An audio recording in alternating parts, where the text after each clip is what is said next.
Hold on, I'm cut off the head. Oh no! Ah. There you are. The Phil Anselmo goodness. He's so tough. He's got the best tough guy voice. I don't know about that. Maybe a racist. He's got the kind of voice like if he ran up behind you like at a bar, you'd be like, oh fuck. Like DMX. Like you don't want to hear those voices, you know? Run up on you. Just screaming things at you.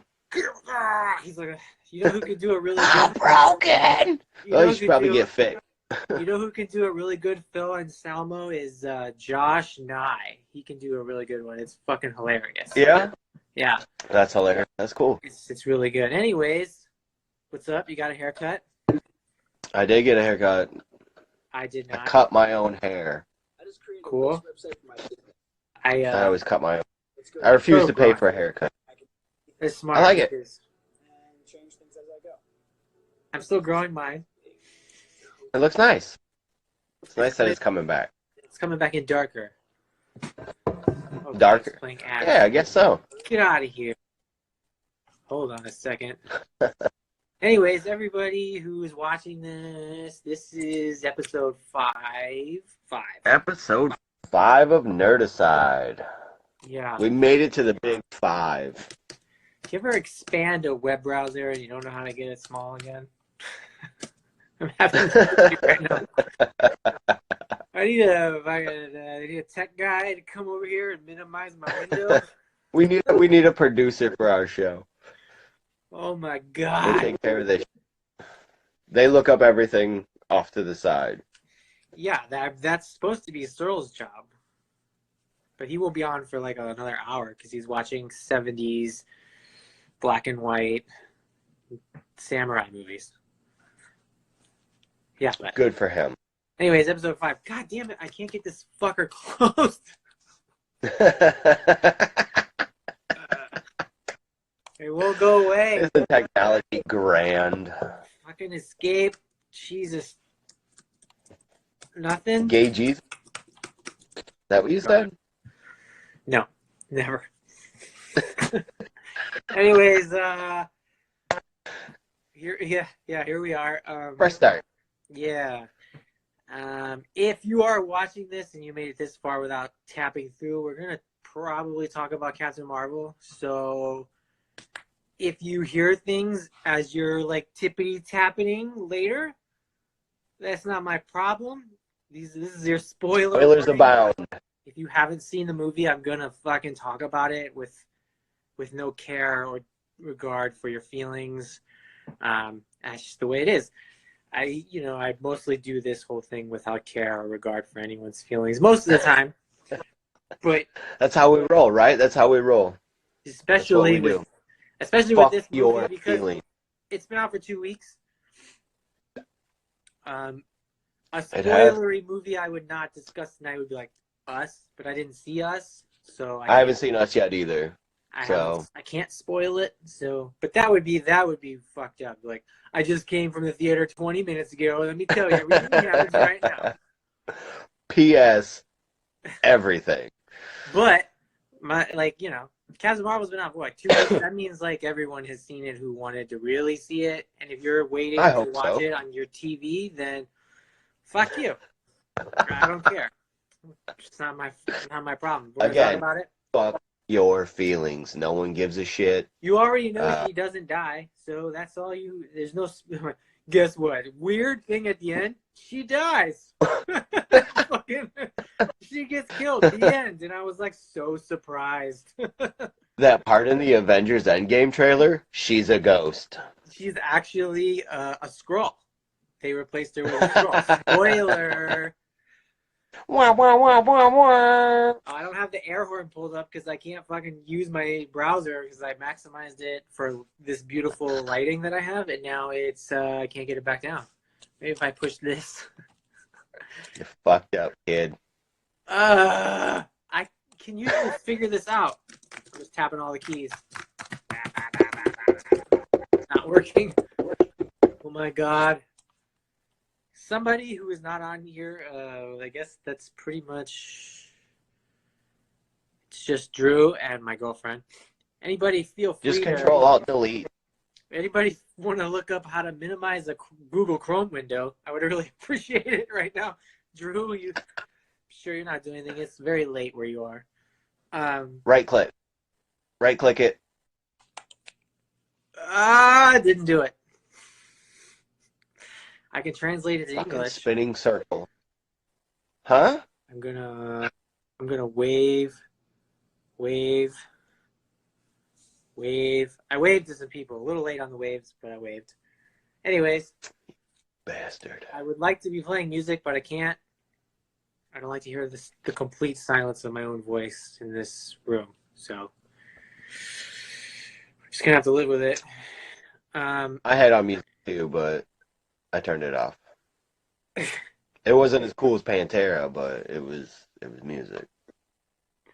Pantera, 25th anniversary of Far Beyond Driven. 25 years. That's fucking nuts. That's Right? weird. That's the thing I got, because there was like an app where you could like It's a long time. cool thing you can do if you're a Pantera fan and you like Far Beyond Driven, which is my favorite Pantera album. You can go to their website and you can type in whatever you want, and it types in the Pantera font logo over the fucking blue skull with the drill in it. Nice. Pretty cool. And other Pantera news. So you just typed in racist? Hey. Whoa. He's not a racist. He's just a really shitty person, okay? There's a difference. Okay, my bad. Because, like, most of these dudes, these metal dudes, were really shitty people. Just like fucking Peter Steele had some pretty racist commentary. But when I was at a fucking Buffalo Exchange in LA waiting to trade in some stuff, this black dude who was totally metal sat down next to me waiting in the line. He was like, I had a Typo shirt on. He's like, oh, you like Typo Negative? He was like, no, he said, do you really like Typo Negative? And I was like, yeah. And he was like, oh, okay, just a second. Some people would just wear shirts. He was like, I actually hung out with Peter Steele like 12 times. And he was a really cool guy. And like, I was in a band. I don't remember what his band name was, but we opened a lot of shows for them a long time ago. And he was just telling me Peter Steele stories while I waited in line. So proof, not really proof, but semi-proof. Sounds made up. Semi-proof that he was not a racist. And also, that somehow applies to Phil Anselmo. He's probably not 100% racist. Probably 50-50, like if someone came up to him on the street and was like rapping to him, you might get a slur. But like if you were just a person of color who was just talking to him, you won't get a slur. I think that's the 50-50 racist. No, Drew, there's no X. I hit the green thing on Chrome and it's, it eats up the whole fucking screen. I can usually figure out how to close it, but I can't right now because I am a dumb. You can't fucking like right click on that shit and minimize it? This is a Mac, bro. We don't right click. Jesus Christ. Drew, Google minimize. Google Chromes. Droogle. We'll just ask Droogle. Hey, Droogle, can you fix my computer? Oh, God. I'm gonna droogle that. Droogle it. Yeah, so... Oh, I was going to mention the other Pantera thing is I was at Macy's last weekend and I got a $5 Pantera shirt because I was like looking for t-shirts to work out in. And I was like, I want band t-shirts to work out in because I get tired of like the Nike shit for no reason. But I want people to think that I'm like a guy who is cool. It's like, that guy's cool. If they want to see cool, then they'll tune into this show. I'll get a t-shirt with this on the back. I'll get a t-shirt. It's just like Nerdicide live stream every other Saturday. I should make that and wear it to the gym. Motherfuckers, maybe we'll get some randos on there. Hell yeah. But I got they had all these t-shirts. Well, I got a question for you. Ooh, now that we're on episode... Oh, yay, Joshy! Now that we're on episode 5, is this where we, like, start a Patreon?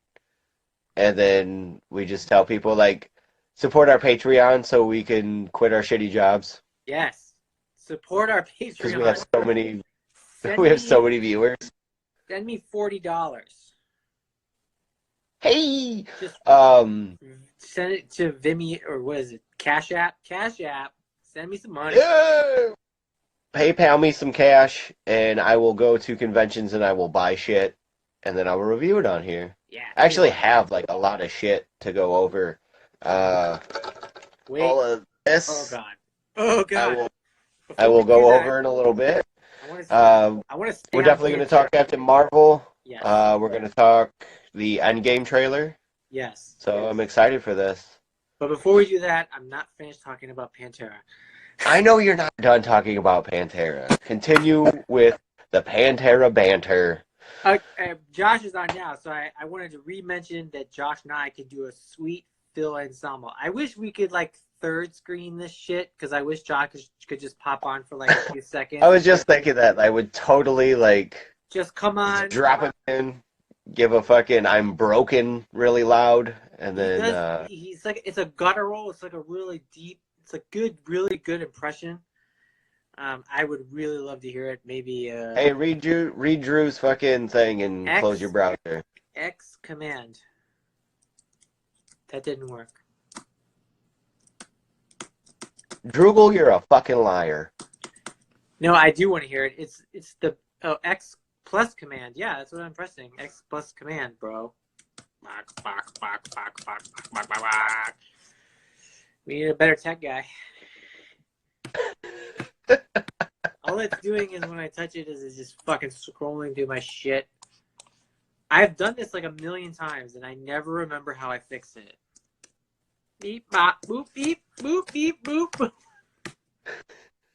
I am a smart. I have a Mac.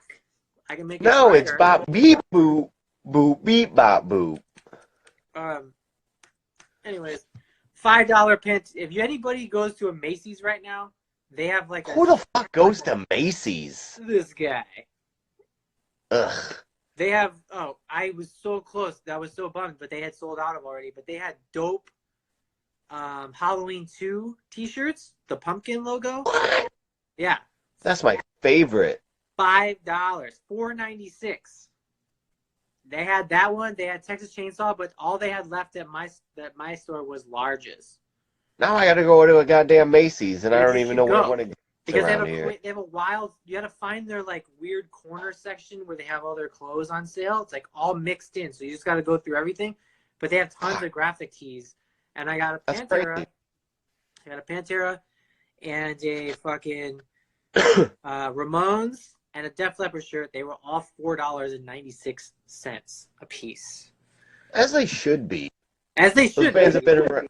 Those bands have been around for so goddamn long. It's like I shouldn't pay $25 for a fucking Ramon shirt anymore. No, and plus it's just like, but I bought them for the gym. I worked out in the Def Leppard. It's comfortable. There is not a shitty like athletic fucking cotton fit that you get at like a con. You know, that kind of like, oh, this hurts when I wear it.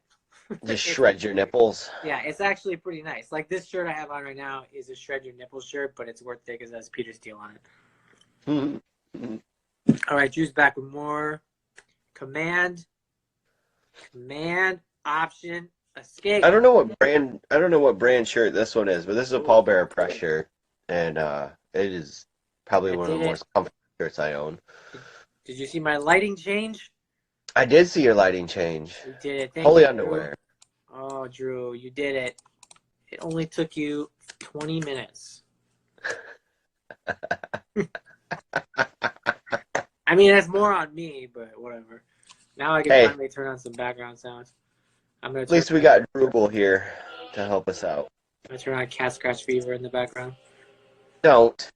Hey, I'm continuing with the racists tonight. God damn it, I hate Ted Nugent so much. Yeah, but he played a mean guitar, bro. It doesn't matter. That shit does not matter to me. He only did some just a little statutory rape. Anyways, anybody go to Macy's right now, especially if you're a large. That's where it's at. Oh, and it's All right. Smalls and larges. They were wiped out of mediums, which is me. So I couldn't get fuck all. I also wear a medium. Yeah, it's a rough game for sales, the medium, because it's like the most popular t-shirt size in the world. I've been burnt on larges before, like, oh, I should probably just get a large, because I bought some mediums that were not fucking mediums. And, I get that a lot with the metal t-shirts. The mediums are fucking tight, man. And that's like yeah, you go to like a concert or something, like, oh, give me the fucking medium. The Propaganda shirt that I got is a fucking medium, and that is not a fucking medium. It makes me look like I have lady boobs. This is a medium. I just got regular man boobs. Look at this. The fucking... Oh, that's cool. This is the Graveyard Goods shirt. Everybody, I'm not trying to show Oh, Graveyard Goods is fucking awesome shit. They make awesome fucking shit. I don't want to live no more. I don't want to be near... I did not. That's really cool. This is the first time I've actually worn it. Debut. Nice. I didn't pick up any shirts this year at Horrorhound, so I don't have any shirts to show. Macy's has horror shirts for $5. $5 fucking dollars. I will go. Katie wants to know what we're drinking tonight. I'm having a Rolling Rock. I'm drinking a and I got my rum and soda. Rum. You know who drinks rum? My father.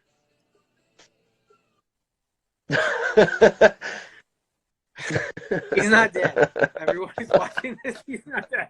Oh shit. He's alive. Turns out I'm his father. I'm drinking Tullamore Dew, which is an old person whiskey that has no bite, which is why I like it. It's the best whiskey you can get between the $20 and $30 range, and it's mixed with a little Diet Pepsi because I'm really tired because I have not been sleeping very well. Is your dad a pirate? He's a tennis pirate. Yes. All right, let's stop horsing My dad's around. a trucker pirate. Talk about Captain Marvel, I guess, and then. All right, spoilers are abound, kids. Yeah, so again, yeah, we're gonna talk about it. Spoil it. Spoil the shit out of it. It's not that like the spoil. So Skrulls are cool, No, right? we did not see us. We already said that, Katie. No, I haven't seen it yet either, Katie. Skrulls are cool. All right, let me start with the fact that I enjoyed the movie. It is in a sense, when a Marvel movie comes out, everybody tries to like, oh well, I put it here in my list of where it belongs. I'm greatest or whatever. Mm-hmm. I feel like it's good, but not great. And the only reason I say it's not great is because there were story things that I didn't like that they did, but it didn't affect that the movie was made poorly or that it didn't make sense or like any of it. There were just things that they did story-wise that I thought were kind of corny. So I can't be like, oh, I loved it. But it was really well done. And I think the Marvel space stuff in general is their strongest shit because most people don't fucking know anything about it, and you could just go, "Oh yeah, this is what they do. These are these aliens," and people are just like, "I don't know. This is what they do. These aliens." And I like that in the same way that I like Guardians so much because it's like. Did you feel like there was enough space stuff in it though? Yeah, it had a Thor 1 vibe, except it was like Thor 1 but done way better. You know? Well, that's something that I've heard too is that it felt very Phase 1 for Marvel. Well, they kind of had to. They kind of had to. I mean, they haven't done a straight origin movie in so long. That could be it. That makes sense to me. That could be. It's been. Everybody's already been established for so goddamn long that now that makes sense. Guardians is Ant-Man's the last straight origin movie that they put out. Yeah. But at that point, like, there was already known that the Avengers exist and stuff like that. It was already an established thing. And this is like an origin movie. Plus, it's, 20 years ago or whatever. Not 20, but, simple math. So, like, yeah, like, I think that like people were bitching beyond the fucking Comicsgate dorks who are fucking like mad because Brie Larson said some things that hurt their white feelings and shit like that. We don't have to get too much into that because I've gone into it before, because it's just like it's stupid to unless somebody's going full Cosby, someone's opinions politically don't really affect their politics, their religion, whatever. If you're not out, as long as you're not out diddling or raping or killing, you can say whatever you want. Like that's the whole fucking thing. Please don't do those things. Nerdicide does Don't not endorse any of those. In that order. But yeah, so like beyond all of the political shit or whatever, we're freaking out about Brie Larson. Like I just think that it was good, and I don't know. I kind of lost my train of thought, but I thought it was really well done. There were some really strong moments, and I thought Brie Larson, for all the people who complained about her moments where she was like, "Oh, she's not like I guess they want like her to like walk around like in a dress and like be polite to everyone, but she was basically your cardboard cutout Marvel character where she punches someone, says something funny, she has a bravado, she's sarcastic, she has a sense of humor. Every Marvel hero that they've done is set up like that. So if you don't like that, then you don't like Iron Man. You especially fucking hate Ant-Man, because like it's all the same shit. Like if you don't like the vibe of the MCU at all, then of course you won't like this movie, because it is very much a very safe MCU movie. They did not take a lot of risks other than like a I agree with that. I agree with that concept of it being very safe. It was, I wouldn't say it was like a paint by numbers movie, but it definitely fit a formula that maybe again because it was the origin story, but it was a very like point A, point B, point C movie. It wasn't without the tropes, the shit between her and Jude Law where they're like bantering back and forth and like sparring, and then like that's in so many goddamn movies. But it definitely had like its own heartbeat, which was super cool. Drew says the best Stan Lee cameo. I agree. I was very excited about that cameo. I thought that was pretty rad. I don't think anybody could be more excited about that cameo than fucking Kevin Smith. But I was excited to see that. I thought that was a nice nod. And it really put that timestamp on it. That 90s timestamp. It was funny was because there like for that. In the 90s, no one saw Mallrats. So it's like I did. I didn't see that movie until I watched it. I watched it in junior. I think I watched it 8th grade with Denny. Denny showed it to me. Because I don't think I had seen a Kevin Smith movie before Mallrats. Mallrats was my first. Yeah. Really? I mean, there's just Clerks, then Mallrats. Mallrats was like my introduction, and then we had watched Clerks, I think on like IFC or something like that. And as soon as I heard about Mallrats, I was like, yeah, I want to fucking see that Mallrats, shit. And not to go off topic, but like Mallrats was like dead on, like a very specific thing to a very certain group of people in that time frame, and it was us. And that movie affected me in a huge fucking way. But I agree, that cameo was fantastic, really funny. It made me want to watch Mallrats again. If you could, that's funny. Is like how Stan. I haven't seen that in a while. I think I tried to watch it. I got about halfway through it like a few years ago. I think it was on. It was on some channel. I watched about like half of it. I own it, but I did watch Chasing Amy not too long ago, though. Maybe like 5 months ago, I watched Chasing Amy. I hadn't seen that in a while. Chasing Amy is like was like my biggest inspiration like for writing. like writing screenplay. That That was makes like sense. that's the one. I like that one made sense to me like so much. Just the dialogue and the comic book stuff, but me wanting to also like write about like romantic shit. You're probably right. So I was like, that movie had such a big impact on my writing style and everything.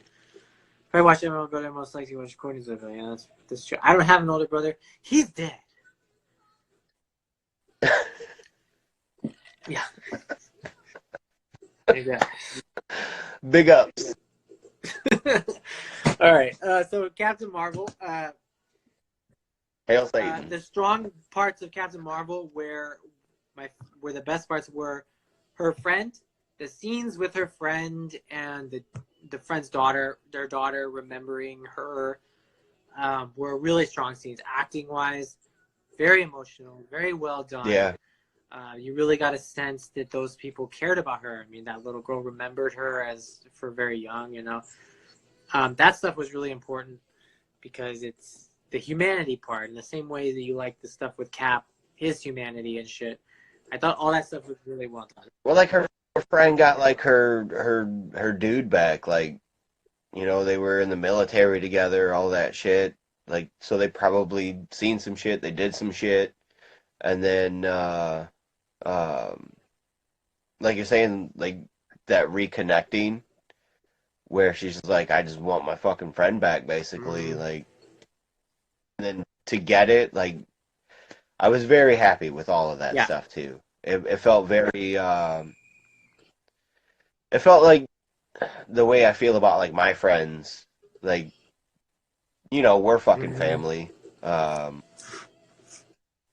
Like that's just how I treat that shit now. Like, I was a couple weeks ago, I was having that conversation with Beck. Shout out to Beck. Fucking, I'm getting too old to just have friends. Like, if we've been friends for like a really long time, like we're fucking family. Like, you're welcome into my home. You've welcomed me into your home. Like that mindset of spending that much time with somebody, you kind of just stop being friends and you just become family. And so that note in that movie like definitely hit home for me because like you could tell how much she cared about her. Like, you were gone for so long, like where the fuck were you? And now you just show up, like we buried you basically, and then just to show back up and like rekindle that. And even from like the kid's point of view too, is like she treated her like family. Like, oh, I kept all your stuff. Like that was cool. Yeah. Like that. I know it was kind of like a fold in for like, oh, here's to help your memory, but at the same time, it was we never let you go. We hung on to all of this stuff.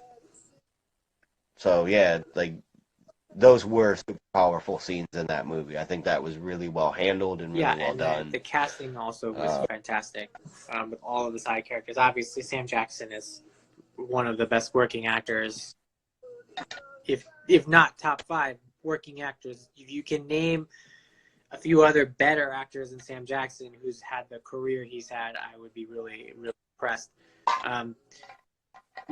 I was actually excited to have Coulson back. Coulson, he was kind of funny. He was like a mannequin.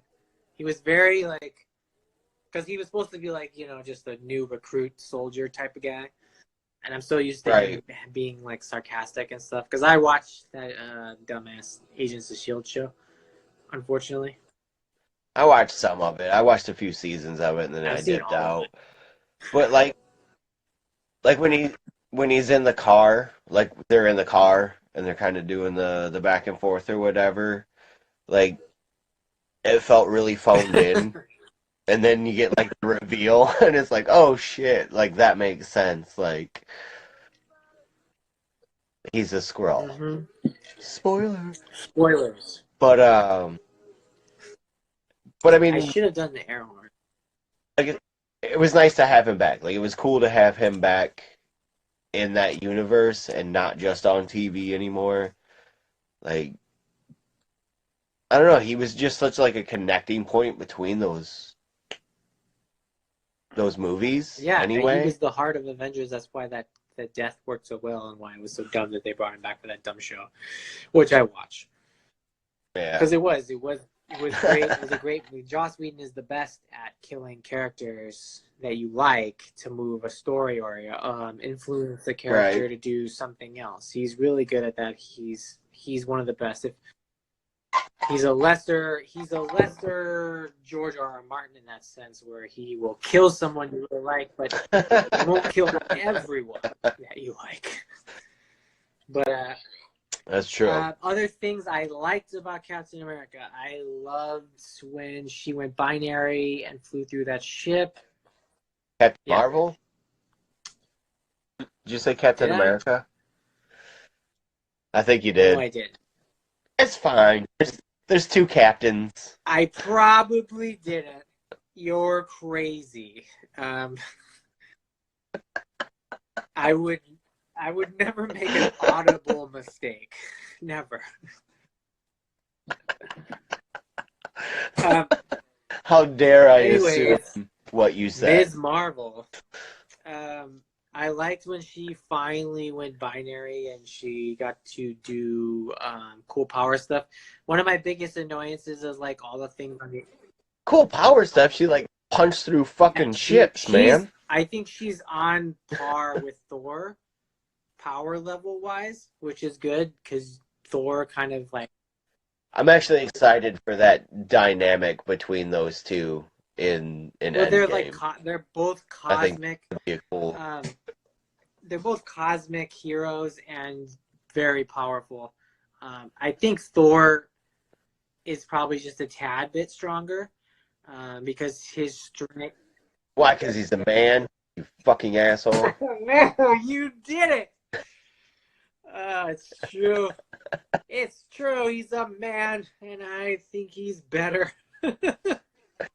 He's a blonde-haired, blue-eyed man, and he's stronger than a woman. Heroes that look like me and have dongs.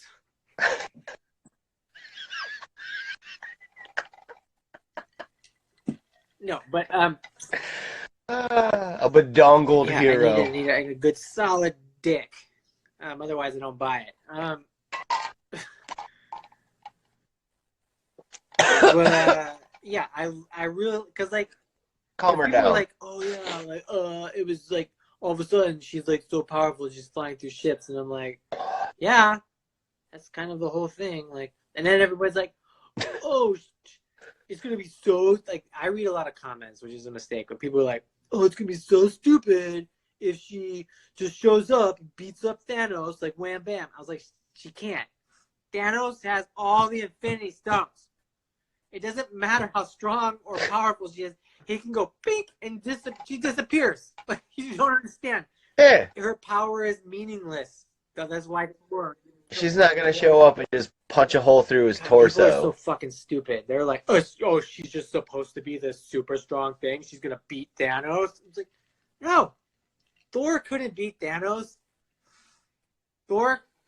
He hit him in the chest with a fucking Stormbreaker. Even if he could have chopped his head, he could have probably still been alive enough to go beep and reset time and be alive again and do it 1,000 times over. It's like so fucking dumb. Did you not watch any of the goddamn movie? Anyways, people on the internet are fucking stupid. Everybody on Instagram who leaves comments on the Captain Marvel posts, I hope you get AIDS and you die. Because you're a fucking crybaby. You're a crybaby, douchey, white guys who have no, like, just have no sense. No sense. But, overall, solid movie. It's better than a lot of the other Marvel movies. It's way better than Iron Man 2, Thor 2, Ant-Man 2. It's better than a lot of them. But there's no reason to really put them in because I think most of the Marvels for me are just like on a level playing field, other than a few that are like really fucking good. And it is like every Winter Soldier. It's hard to watch this and fucking God damn that movie. It's hard to watch this and be like, oh yeah, like because you are just waiting for Endgame. Like just like when I watched Ant-Man, I was like, Just show me what you need to show me, and then I need to see, because I'm just waiting for this stupid Avengers shit. Like, just get to it. That's what you're doing with Captain Marvel, and it's. I wish. Well, that's another thing about Captain Marvel is this just a a point A to point B fucking movie? Like, oh, P.S. we gotta fucking do this because it's just a flashback to why there was the handheld thing at the end of fucking.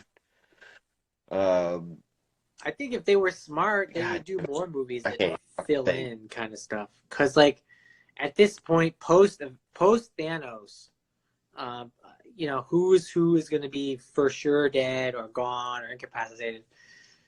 You could go back and tell in between stories. I think that would be really cool. Also, when most likely Cap gets stuck back in his old time, which he probably will. Spoiler. He probably is going to end up living his whole fucking adult life starting from his original time. That's my theory. And you could do another Cap movie that's set in olden times, like in 5 years with Chris Evans, and be like, oh, like you could do these things. Like you could do In-Betweeners one shot. They're not going to do another Cap movie, though. Like, that's just... I guarantee that shit ain't going to fucking happen. I guarantee they will do a Cap movie with Bucky or somebody filling the mantle. I guarantee. You think so? Oh yeah. They're gonna wait a while. You think they would do like the Falcon version of Captain America? No, I think they would do Bucky. Or they go the Bucky route? Yeah, I think they would do Bucky being Cap and do like an international spy intrigue kind of movie as him with Cap. Because I wouldn't be surprised if they fucking tied those two together and just did like a dual Cap movie or some shit. Yeah, well, they could have Falcon in it. Like, they could have those two characters for sure will not be dead. I guarantee they won't be dead. They'll be alive because anybody who is not a top-tier A-list celebrity, I think, will be alive. Basically, I'm looking at it as, like, if you cost too much at this point to get re-up for new contracts, you might die.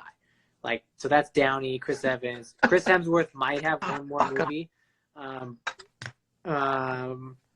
Like, I think they'll do one more Thor, and they're obvious, and then everybody else is like, it's just Spider-Man, Black Panther, and Guardians has obviously another movie coming out.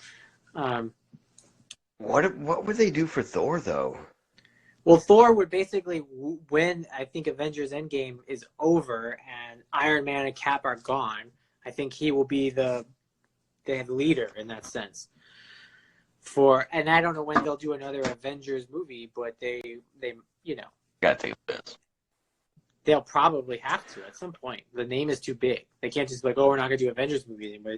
They could do a new Avengers and be like, oh, well, this is Thor's team now. The rest are died of old age. Right. I don't know, man. I don't know if the world needs another fucking Thor movie though. Well, the director. I think Ragnarok was a good high note to go out on. Yeah, but you Cash, you little bastard, what's up? I guarantee at the end of Endgame, Pops is alive. All of those motherfuckers are alive again. I guarantee it. All of those fucking people that Thanos killed are alive again. There's gonna be this big, beautiful scene at the end where everyone comes back to life, and it's gonna be very beautiful and bright colors, and everyone's gonna cry. They just hug and kiss and fuck. I guarantee everybody's coming back to life, except for Loki, who's getting a show. Except who? Loki. I don't think. Yeah, he was a pre-snap death. Yeah, he was pre-snap. Any death's pre-snap. But except for Gamora, because she's probably inside of the Soul Stone. They're all inside of the Soul Stone. Yeah, she's definitely coming back. They're all in the Soul Stone. They won't kill off. They're gonna bounce around. Dude, Vivian was so pissed about that shit. I bet it was all hard to fucking swallow. She was not fucking having it. And for a 7-year-old to be like that invested into those fucking movies is pretty amazing. I mean, like she doesn't have to be. She didn't have to give a shit about any of that stuff. Yeah, but I remember like sitting in the theater and like looking at her as it happened, and she was just like, "What? Like, what just happened? And I'm like, wow, she's fucking dead. Yeah. But All right. But that's what you tell your kids. I wouldn't know. I don't have children, and I probably never will. You should have 10 of them. Oh, Jesus Christ! I'd hang myself. Oh, gross! Is that a spider up there? No, it's Spider-Man. Um, let's talk about some things in Captain Marvel I did not like. Spoilers. What we didn't like? Yeah, I have a couple things. They were all story related. Nothing to do with the way the movie was done, or the casting, or the acting, or the movie itself. Just a couple story elements that I thought were whack. They pretty much all have to do with Nick Fury. Really? Yeah, I thought that the fucking cat scratching his eye, and that's how he lost his eyes, is dumb. Because it's like you had all this hype and build up. He said that shit, and I don't remember what movie he said. In Avengers 1, I think. Last time I trusted someone, I lost an eye. And how long did he really trust that cat? Would he really bring that up later? He's like, I trusted the cat once, and I'm going to bring it up now. They had some witty moments between them. I didn't have a problem with the cat. But I don't feel like he would have like, hey, cat, you got my back, right? I just didn't. And the cat was like, yeah, I love you. I just think they were like, oh, we don't have any more movies to really explain this, so we're just going to put this in there. And we're just like, oh, yeah, it was the fucking Flurkin, scratched his eye out. And it was so kind of whack. It just scratched him, and then later, it just got infected, and they removed it. Like, that was the big eye mystery, was like that fucking alien cat. It's cat scratch fever, brother. And I was just kind of like, that's kind of corny. And the other big corny moment was that Carol Danvers plays at Carol Avenger Danvers, and he was like, type. I'm going to change this to Avengers Initiative. Bap, beep, boop. You don't need to put stuff like that in the movies at this point. Like, yeah, we don't need those kinds of obvious. We got it. We got it. He doesn't have to. You don't ever have to explain something like that. It's just the fucking it's just the Avengers. He named them that. Who cares how him seeing a photo just makes him like really kind of like unoriginal and kind of not a free thinker. I like that he came up with the idea and he just didn't see it in an old picture.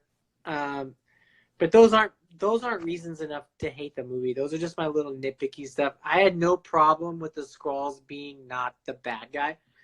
I mean, obviously, if you've watched any of the Marvel stuff, including Agents of S.H.I.E.L.D. and the Guardians movies, the Kree are not presented nice in any of it. So that's not a fucking surprise that they were shitty. It was cool to see. It was cool to see fucking the Accuser. Like, I thought that was cool. Got his tears. He hadn't cried tears. He hadn't listened to that Cure yet, and he was like, But I think with like the Skrulls and stuff, like it still leaves room for fucking bad Skrulls. Yeah, like, of course. They can't all be fucking bad. Of course, like, that's kind of there's gonna be some cool ones. Because it's to be like it's any species, they go, oh well, all the Skrulls are good. It's like, well, all humans are good, so it's like obviously there could be some cool Skrulls, and then some other ones who are total dicks, like just like in Star Trek. It's the same thing. So yeah, I expect and hope that they will use Skrulls later and be like, oh yeah, we're going to fucking make some of these evil or like infiltrate-y and spy. Because it's like the perfect thing for a spy type writing is the Skrulls. So I hope they do that. I didn't have a problem with them. I thought the dude, I can't remember his name, who played Talos was really good. He was very funny. He's got like a weird hard name to fucking say. Yeah, he was good. Shout out Ryan Searles. He's on. I'm going to give him a wave. Sup, Searles. Did it seem like he was putting on that he used his original voice because he's Australian? Did it seem like he was doing that because they wanted him to come off as a bad guy? When was he Australian? As a Skrull or as a person? as a Skrull, right? Always, as a human being in his real life, he's fucking Right, but Australian. like So he was just talking when he with like was an Australian Skrull, I accent. thought he was a Skrull. He had the Australian when he was like when he was the white guy himself. He was like he had like an American accent, right?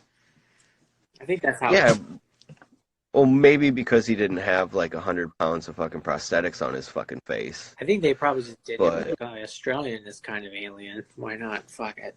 I think they also did it like foreign bad guy. Like he doesn't talk like us, so he must be a bad guy. I say use the accents Yeah. whenever you can. Do you think it lended to that though? Like, Yeah, I feel like Australians are kind of like lizard people, so I think it was a good choice. I need to catch up on some of these comments. Is Nerdicide a nerd committing suicide, or is it a nerd getting murdered? It's me coming to your house and ripping your throat out, Josh. That's a Nerdicide. Like I just show up. that's a nerd getting murdered. And I knock on the door, tuck, tuck, tuck, tuck, and you're like, "Hey, Justin," and I just rip your throat out. That's a Nerdicide. Like Roadhouse style? You're like, stay out of the comment section, bro. That's a Nerdicide. I kill you for your opinions on things. Oh, that's amazing. But a corny moment, more like a cornea moment. We got to read it like that, just like that. You're a terrible knocking sound. I want you to get on and do your Phil Anselmo. I would kill for that Phil Anselmo right now. Kill! I would kill for it. It would be pretty good. If I was in Dayton. He would kill 1,000 nerds in a Nerdicide. Yes. It's moment. Like a genocide of nerds. Searles is on, and he has yet to comment on Captain Marvel, although he texted me last Saturday night. First, he sent me a penis photo.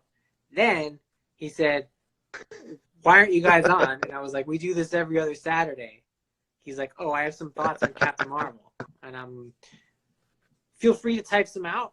If you have some thoughts on Captain Marvel, I would love to hear it. Speaking of the every other Saturday, next time we are supposed to do this, I will be in Cleveland at Cinema Wasteland.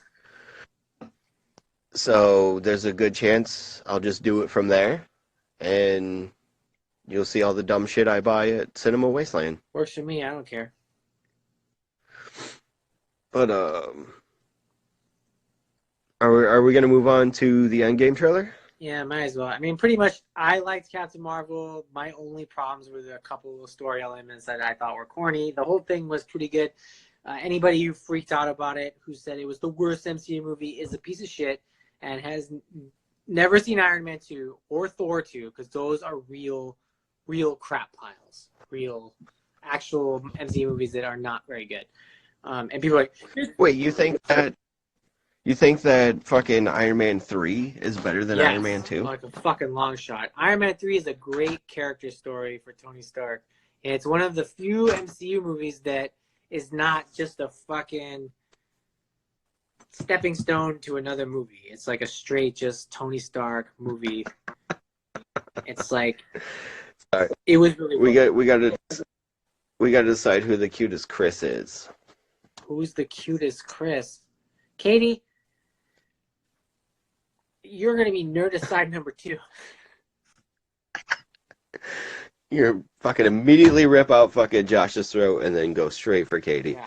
See, Searles is on my side with the fucking Iron Man. See, Iron Man 3 is, in my opinion, one of the strongest movies because it is a great character movie. And most of the MCU movies don't actually delve into the psyche of any of the fucking heroes at all. Iron Man 3 was like, oh, well, this guy has been doing all of these things. It's obviously going to have some kind of fucking effect on him. And it did. And it was like, really, he flew into a fucking wormhole in space. Like, and fell down. Yeah. I mean, that was like a great afterthought. And that was what bums me out about the MCU now is that they didn't get to make any more solo Iron Man movies because Robert Downey's old, and also because he just sticks in Iron Man movies or in Avengers movies. I mean, but like I would have loved to have like one or two more just solo Iron movies snuck in there that have nothing to do with anything else that's going on in the MCU. Just character movies with him. I would definitely like to see the Mandarin fleshed out a little bit more. I still think that Kingsley's take on the Mandarin is awesome. I think it's all a fucking game. But I'm sorry, these idiots are writing a bunch of dumb stuff. I know they are, So and I see them. I'm going Hemsworth fucking short hair in Ragnarok. Yeah, Chris Hemsworth is a god among men, and that's why his casting was perfect, because he actually looks like Thor in real life, and yeah, on top of that, he's really talented and funny. And if he was like charming you as a straight man, you'd be like, oh, you want to suck my dick? I'm like, well, I guess. I don't wanna, but I will. It would be so easy. It's gonna be a little touch and go at first, but I'll probably get into it. God. Evans, and I think Chris Pratt is fine for Star-Lord, but outside of anything Star-Lord related, Chris Pratt is boring and not at all worth my time or interest. Chris Evans is dope. Chris Evans is hilarious. Great actor. Has done so many cool movies. Chris Pratt is like just a hair cooler than Justin Bieber in real life. You know what I mean? Just at his dumb church saying God stuff all day. I just can't fuck with it. I still don't understand any of that, but well, he was like Anna Faris. It's a bag. It doesn't have to be our bag, so no, that's of course, fine. And that goes back to the Brie Larson thing, whereas like I don't think that your opinions are important to the movies. If he was like, right, if he threw out a Bible in Guardians 3, then I would have a problem with it. But I don't care about his personal life. If we're comparing Chris's, he's gonna get some knives because like we're talking about it. Like, you know, I don't know the difference between Chris Evans and Pine. Chris Pine is over fucking rated. Not as an actor, but as a hunky Chris. He is what most white guys would look like with money, whereas like your hair goes up, your hairline recedes, and then you have like this hair that's just up here, but you're rich. He is not hunky at all. He is a good actor, but he does not compare in the hunk category. I think Chris Pine is disturbing looking. I don't like his wet eyes, and I don't like his wet mouth. I think I liked him. I liked him in the Star Trek movies, and I like him as an actor. I just don't think that he should be put in the hunky Chris category because he's not a hunky guy. He's not a hunk. He's like skinny. That's 100. He doesn't work out. He's 100%. He's just not hunky. Yeah. Zero he's hunk factor, everybody. Welcome to Nerdicide. We're breaking down all your favorite hunks. Who's the hunkiest hunk of 2019? Is it Michael Jackson? Josh's eyes are overly wet, and it's gross. It grosses me out. Don't think I won't talk about that's the thing. This is the best convo we've ever had on Nerdicide. That's not true. Shut up, Katie. It's because you fucking made us talk about it. Last week was way better when I talked about my childhood butthole and Michael Jackson for like pretty much the entire time. Way better. Agreed. Okay, Avengers Endgame. So yeah, Endgame trailer. Let me talk about people. Did it not feel like a fan-made fucking trailer though? Like a good portion of the beginning just felt like a fan-made trailer. No, because... and then they finally started getting into. No, I like it. I liked it, and because they did I like the color scheme. I think the color scheme was cool. The way that they did the reds and shit. Yeah, I thought that was pretty neat. It matches their quantum suits or whatever, the black, white, and red. Yes. It matches their quantum suits. Yeah. And they I don't want them to show anything else. I'm happy that they only. They probably won't either. I really hope that they don't. Because it's like a few weeks away, and the only thing they revealed is that Tony makes it back to Earth. Him and Gamora make it back to Earth. But at this point, do we even really trust it? Because they had that Avengers Infinity War trailer. You had that running slow-mo with Hawk and Winter Soldier, and they were all running towards the camera. I don't know, dude. And that was never in the fucking movie. It was all lie. Because Thanks, Cat. Yeah. You little fucking asshole. Ruffalo never hulks out in that fucking movie. It was all just a trickery. So does Downey actually make it back to Earth? I hope so, because you need your Cap Iron Man resolution scene. Also, I need Iron Man to comment on Rocket just being there. If I don't get an interaction with Tony Stark and Rocket, I will fucking burn Marvel to the ground. I have been waiting for this shit. He's had so many great, like, obviously in Infinity War, he didn't have a lot of time, but he had enough time to, like, make fun of Doctor Strange and, like, get a lot of digs in. But, like, he needs to fucking say something funny about Rocket, Just like... Well, here's my thing is... Here's my thing is there's that part in the trailer where fucking Nebula and Tony are, like, working on shit on the spaceship. Dude, fucking... Tony made a goddamn fucking Iron Man suit in a cave. Yeah. With, like, bare minimum shit. He's in a goddamn spaceship. He can make a fucking Iron Man suit of all the shit that's around him. Well, he's got the nanotech, I think, still. I think he's still got the nanotech. He does have portions of that still. I don't think obviously he has the helmet. So, I mean, some of it's there. I still think he's got, I got a side note here. Cash is being a real asshole to me right now. You little fucking dick. No, he just needs to keep chiming in with his clever fucking hashtags. They're not that good. I feel like he's... Apparently my dick is small. Wow. Real edgy comedy, bro. What's next? Your mom is a whore? Bring it on. He's probably like, what is like that? running over and As a boner he's like running over and showing his dad right now. Look, Dad, what I said to Courtney. It's a hashtag. It's funny. Oh, you see how edgy I am? I'm a little fucking edgelord. So good. I talked about his tiny peen. Ooh, we got it. We're at a 2-minute warning of this first hour. Just keep in mind that shit's coming from a fucking 12-year-old, so. That's not all that's coming from a 12-year-old. I did tell him he sucked in front of an audience once. Back to hunky actors. Anyways, we have 1 minute and 40 seconds left of this first hour. So after this is going to cut us off, and then we'll come back on for a second hour. And we'll probably try to keep it to 2 hours, because it's like I feel like no one watches this long at 3 hours. Does anybody? I doubt it. That's bullshit. People watch it. We'll go longer than fucking 2 hours. We'll go longer than 2 hours. Jason Momoa, hot? At least I will. Hot or not? He is. No. Katie, shut up. You like that gangly dipshit from There Will Be Blood. That's your hunky actor. What is that? Paul Dano. Your idea of a hunky actor is Paul Dano.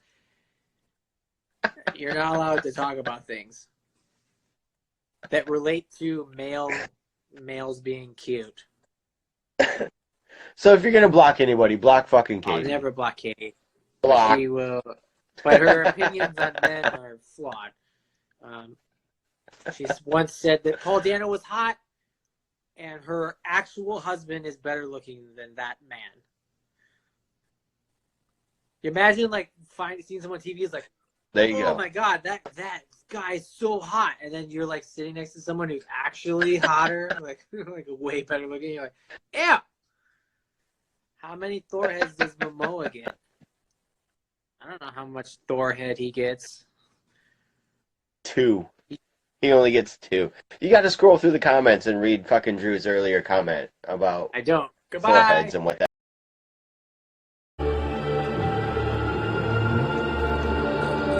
I'm gone off the poppy, like in the middle side. I'm that nigga Rachi, 3 times up. Bugs red bitch, she code switch. In my grade Welcome back, everybody. Come back in. Hour 2. Oh.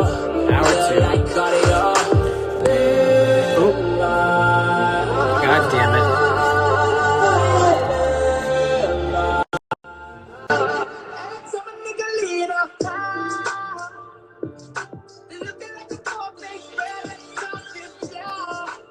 Yes, dance for me.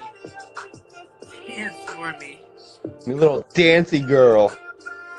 Everybody, welcome back to hour 2. I have a hour 2. Oh my god! Welcome back.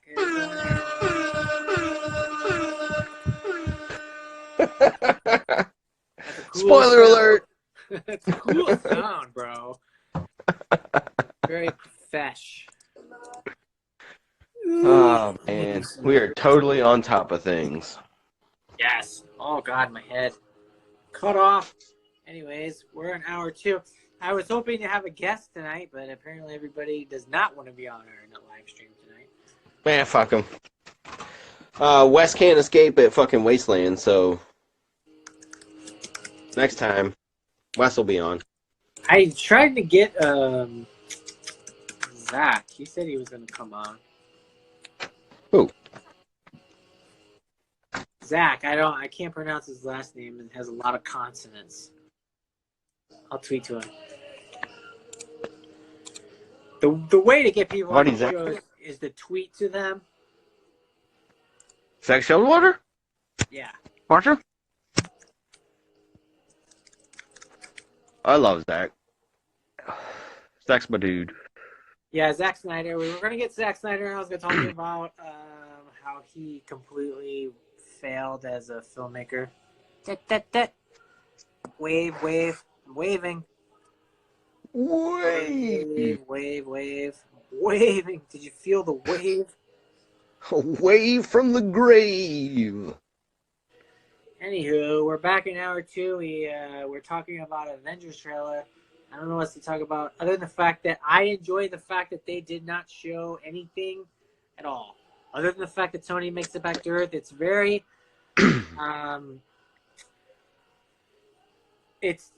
I hope they stay that way. The same way with the Game of Thrones trailer, which has only shown clips from the first 3 episodes. They don't show anything post the battle sequence, and they only show a few kind of like half shots of that. And that's what they've been saying about the Endgame trailers. It's like, what, the first 15, 20 minutes? That's exactly how it should be. Because, like, if you're... Oh, look, there he is. It's one tweet. Hey, Zachary, you son of a bitch. That's all it takes. So, like, it should be that way because you don't need to fucking know anything else. Like, you already know everything you need to know. Like, what's up, turd touches? Are we touching turds? With any luck, we are. I don't touch anything. Shout out Barbara Streisand. And I'll be able to have Zachary on at Wasteland, too. So... I'm going to wait for it. I'll just pile up guests for Wasteland. Also, nobody ever sends us hearts on the stream. I find that very insulting. There's no hearts. There's got to be like a bazillion hearts, guys. Come on. We need hearts. They pay the bills. Y'all watch Love, Death Robots? No, I haven't watched it. I thought about it the other day, but the only thing on Netflix I've been watching is that Larry Charles comedy. Oh shit, Chris Chilcote. Oh, look at the hearts pour in. Thank you, finally. Look at all these goddamn hearts. You sons of bitches. Chris. They do pay the bills, though. Yeah, that's how we keep this thing going. We need your love to live. If we don't get hearts, we will die as people. We will die. I'm already half dead, guys. Come on. Chris, do you have a beer at Finley Brew Co.? What up, thugs? I think he does. He probably does. It sounds like something that would be true. I think it's called like the horse fucker or something like that. I don't need this dick. I definitely don't need a dick. I need lots of things, but not that, for sure. Chris is at the brewery right now. Joko is here on the Hunky Chris talk. That's true. Shout out Hunky Chris's. You guys are just having your own conversation in the comments. That's fine. It's very clever, guys. Good job.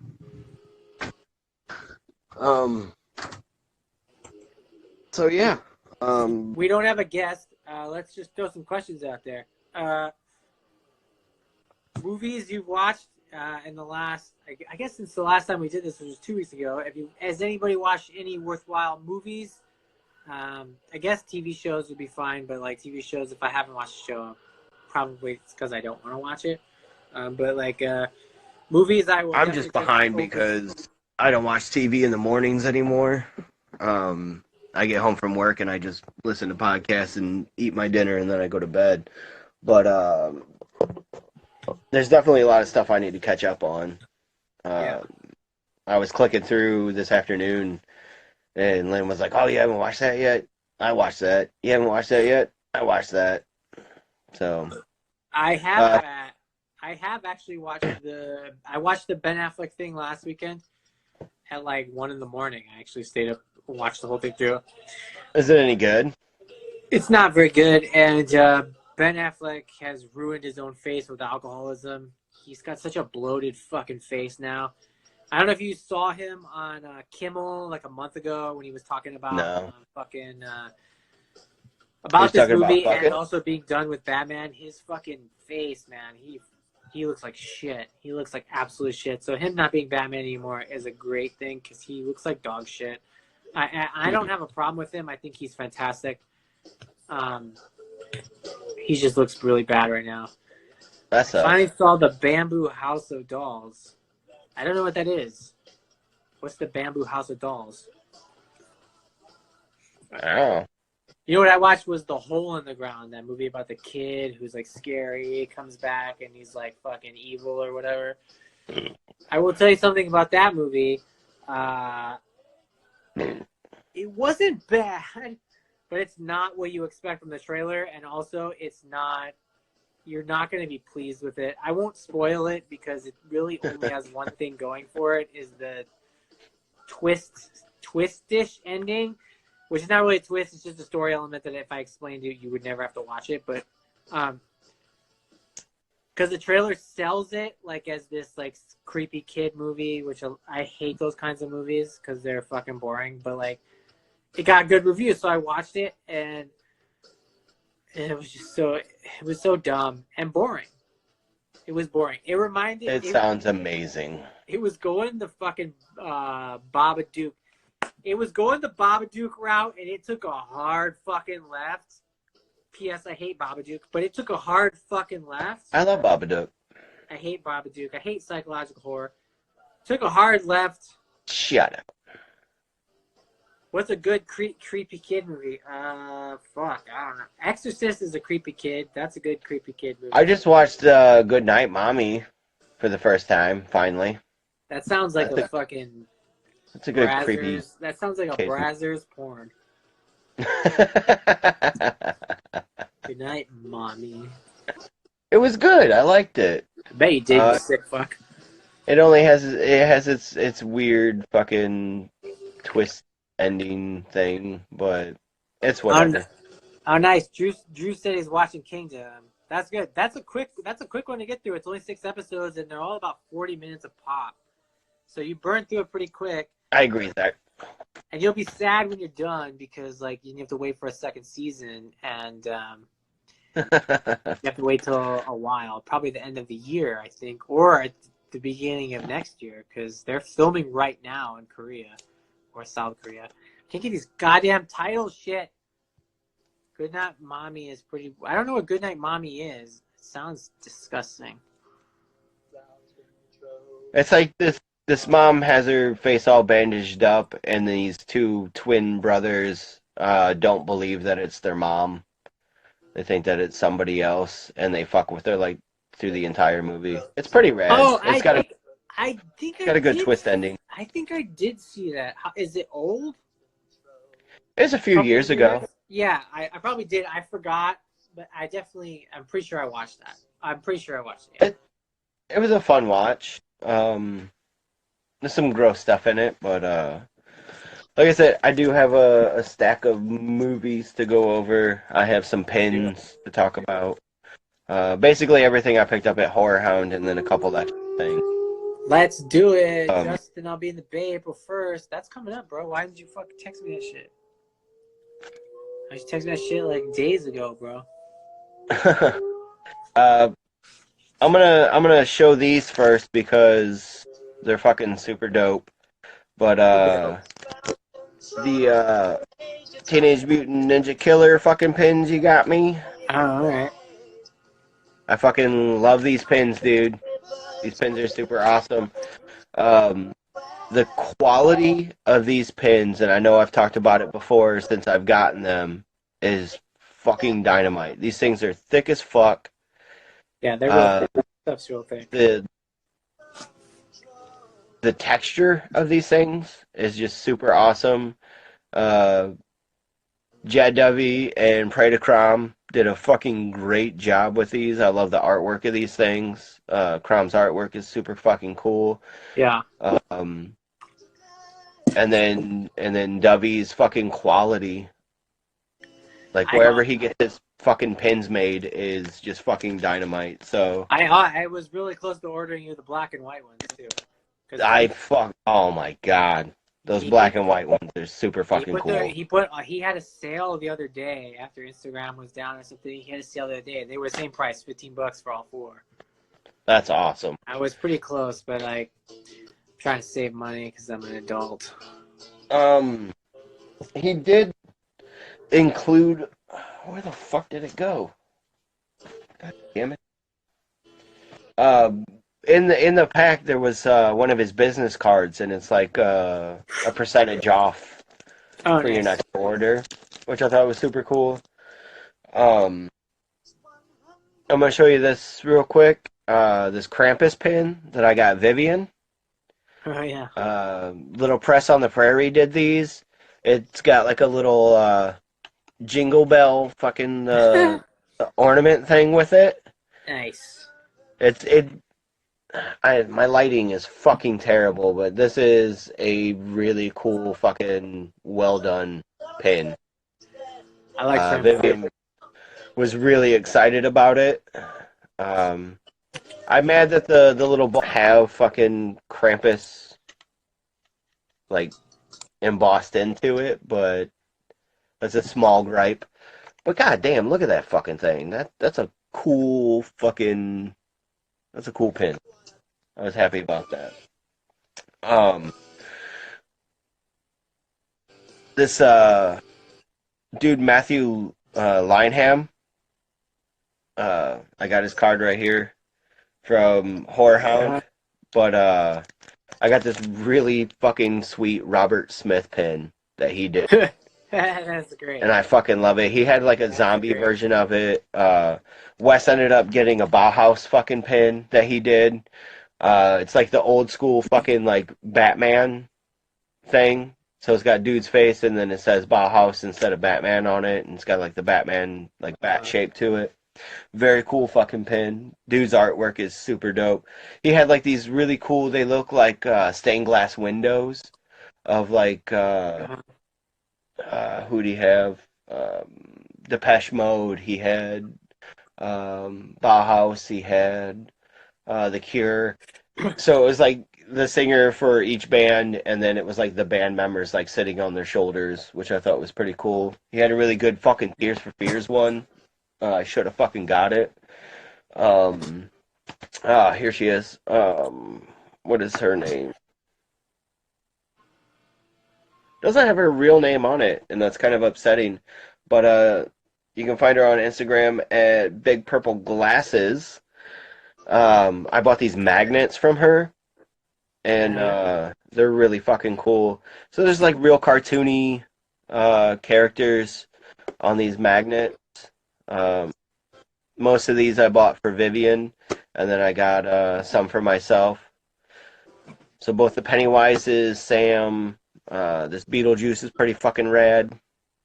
Nice. And then the ones I got for myself are the Leatherface and the Jason. They're just Nice. nice little fucking well-made fucking magnets. And then the main ones that I got for me that I'm really stoked on are this goddamn fucking pumpkin head from London Oh, yeah. 1888. Yeah, I've seen that one before. They had the brown one and the blue one, but I like the blue moonlight fucking pinhead or Yeah, pumpkin for head. sure. This fucking Kurt Russell, The Thing. I have that. I have that pin. I bought this on Kurt Russell's birthday last weekend. I have that exact pin. And then I know you have this one too, the Black Phillip Yeah. that London put out. For sure. I am in love with this pin. I think this pin is super fucking cool. And That was on my then, lead jacket for like a year. and then my favorite one that I got the entire weekend is the Black Metal Charlie Brown from Beastwork or Beastwreck. Fucking Beastwreck stuff is super rad. I got his really cool fucking Leatherface shirt a couple years ago, but this fucking design right here makes me happier than anything on the planet. I love this fucking pin. Again, it's super really fucking nice quality. This is a good heavy duty pin. The Lineham pin that I got of Robert Smith is fucking, that's good quality too. So big ups to everybody that was at Horrorhound, and it was a good fucking time. I hung out with Wes and my buddy James Newrath, who works for Vinegar Syndrome, and I picked up a lot of Vinegar Syndrome titles. A couple of them I already had, but I gave them away as presents. And then I got a few Severin titles. I picked up Invasion of the Blood Farmers. I don't know what that is. I don't either. It just sounded fun. And then Next of Kin, which also sounds fucking fun. For the Vinegar Syndrome titles, Evils of the Night. It's a hilarious, weird alien movie. The Hookers, the band The Hookers, they used this artwork for a flyer, and then they have a song called Teenage Blood that is about this movie. I picked up these are two movies are the ones that I gave away as presents to my brothers.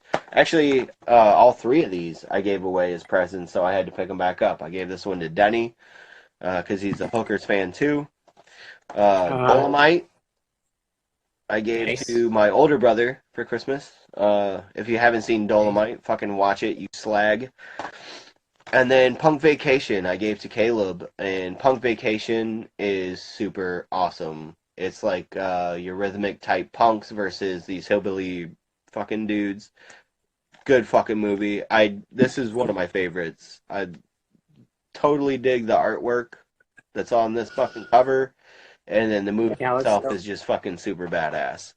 The newer titles that I picked up, one is was released by Troma a few years ago, like forever ago. When it was made, but The Children, which is super cool. It's like these weird fucking kids that when they hug you, you melt. It's fun. And then this, I got the fucking Suckling. This movie is bananas. This movie is fucking right off the rails. I did get the slip cover for the Suckling. I'm very excited to fucking watch this movie again. So I'm up for some Suckling. You know what I mean?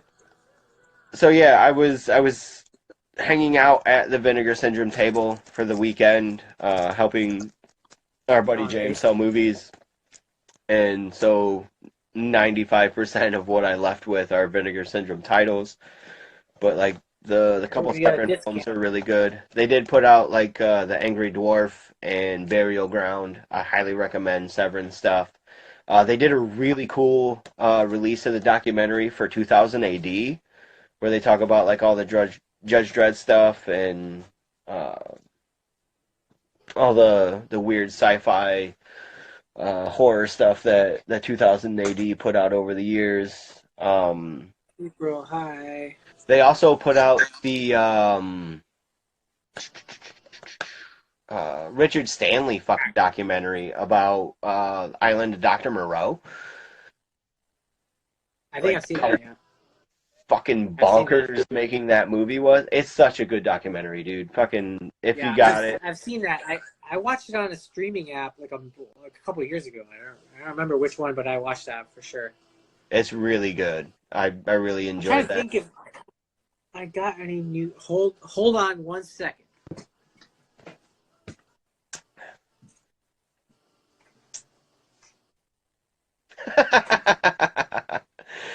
You're absolutely right, Josh. It is a solid genre, abortion horror.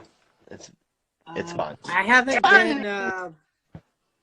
been buying anything. By the way, if anybody wants to come, I would love if someone can convince Josh to come on for like 30 seconds to do his Phil Anselmo impression. Fucking Drew had already said it. Drew wants it to happen, so it should happen. Oh my god, I need to hear Joshua, it. we need you to do your ooh ah ah ah. Oh wait, wrong band. My bad. Ooh, who else did we lost? Zach, he's gone. That's cool. Can't keep people on for very long. I haven't been buying too much stuff. There's a resale app called Depop. It's an app you can download which sells clothing and random vintage shit. I managed to snag this guy who was selling Black Phillip pins, and I actually got this Stellar Leona Black Phillip. Hard to see. It's got the witch riding him. That's and really this random cool. goat with the moon. But the thing about this one was this artist, she does a lot of art. Her art name is Stellar Leona. I was gonna buy her pin like last year, but I think she's in Europe or Australia, so the shipping's like $20. So like the pin would have been $30. I was like, I'm never gonna spend $30 on a pin. So I found this. I got both of these for $20, and they're fucking dope. And it came on this cool Satanic Temple postcard. So yeah, I'm very excited. 2 more pins to my Black Phillip collection, which is now around 30 Black Phillip pins. Nobody can top me. I have not posted to the internet because I'm not done posting to it yet. I'm not done adding to it. When I'm done, it'll be the best you've ever goddamn seen. Well, that was the thing. Like, you were asking me, like, hey, find me some Black Phillip shit at Horrorhound, and, like, literally no one had anything. Yeah, Josh said he couldn't find me those Black Phillip sliders. I actually still have the one that you gave to Andy to give to, but I've never opened it. It's actually in a drawer behind me. Because I don't really need to drink one cider for any reason, but it's still full. Never drank it. I would love to get more. Oh shit! But like the they don't. the other thing I got, and actually, I'll try and get you one, hopefully, at Wasteland. Our buddy Chris Garofalo, who does these amazing fucking posters. Check out Quilt Face on Instagram and Facebook. Dude does like stellar fucking posters. Holy shit! I got 3 of them already. I got a Debbie Does Dallas, Nightmare on Elm Street Part 4, and a Friday the 13th Part 3 posters that he's done, and they are just fucking phenomenal. I love them so much. But I got like a printer's proof of The Thing, and it's on like this beautiful fucking pink paper, like stock. It's so fucking nice. But the artwork is just fucking just amazing. Dude's stuff is really good. He was just at the what is that, the C2E2 in Chicago. And he just did like a brand new Godzilla King of Monsters fucking poster where like Godzilla's like part of this crown. There's like two Godzillas facing each other. It's such a fucking cool poster. But I did pick up the Thing poster that he did, and I don't get it until Wasteland. I told him, because he didn't have any tubes or anything, and I didn't want to fucking carry it around, so I asked him to tube it for me and just give it to me at Wasteland. So that's a cool thing. I did want to talk a little bit about some of the people that I saw at Wasteland, or at Horrorhound, which was just fucking bonkers, like some of the people I ran into. I ran into Mick Foley in the hallway of our hotel, which was connected to the convention center. Fuck. When we walked in to check in, Tom Atkins was in the fucking lobby with his handler. I met Tom at a Wasteland before. He's a very, very nice dude. We made it up to our hotel room. We had just got off the elevator and turned into our hallway, which was very short hallway. And Meatloaf was Meatloaf walking down the hall. That dude is gigantic. Like, he is a very, very tall, very large man. Like a meatloaf. Like a meatloaf. Of meat. Turns out he was right across the hall from us. Like, he was our neighbor in the hotel. Nice. We saw Steven Weber of Wingmate. But he was also in like the made-for-TV Shining and a couple other deals. Jake Busey was there. We saw him. Pauly Shore was there. Besides Mick Foley, Jake the Snake was there, which I thought was pretty rad. A couple of the guys from Broken Lizard. Can't remember his last name, but Paul, like the blonde-haired, like curly-haired dude. He was there, and the guy that played Rabbit was there. Wes and I had this moment with Doug Jones, which I thought was pretty cool. Like, it was... The actor or the senator? Yeah, they had Senator Doug Jones at Horrorhound. No, fucking there, Wes and I were like walking the hallway between the hotel and the convention center, and in front of us was fucking Doug Jones, but we didn't realize that it was him because they were just like walking away from us, and we were following them. And then he turned to talk to his handler, and I like did one of those like where I just swung back like, oh shit, and I hit Wes in the chest, and he's like, what the fuck, dude? And I was like, it's fucking Doug Jones. So we kind of hurried up to get up to where he was, but by the time we reached him, he was like on the elevator and the doors were closing. So as the doors are closing, and I know I had like the stupidest look on my face. I felt like a little fucking kid, but I was just like waving at him, and he's like, hey guys, and then the doors closed and he was gone. Like, that's the only interaction we had with him. What's his nuts? The liquid fucking Terminator from Terminator 2. Patrick. Yeah, he was at our fucking hotel. Like, he was in the lobby a couple times. He said, top of the morning to you, to James. And he was just like, what? People say that? Like, that doesn't make any sense. But, like, you're familiar with Squidbillies, right? You know that fucking cartoon exists. Do I know that cartoon exists? I don't know that cartoon. Squidbillies? You never seen Squidbillies? It's on Cartoon Network's Adult Swim. Katie says, we live close to Sharonville. Let us know next time you go. Next March. I'll fucking be it. I'll be there. I'll be at Horrorhound. You guys get tickets and come see me. Did Chris fucking leave? Probably. He did. That piece of shit. Fucking asshole. So fucking Squidbillies exists. It's a cartoon that exists. It's like these little redneck fucking squids that live out in the fucking holler, whatever. I gathered that from the title. But the guy who does like the main squid's voice, Early is the name of the squid on the show.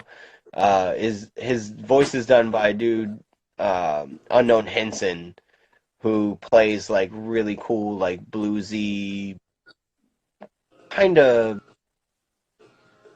like like the outlaw country style rock and roll stuff.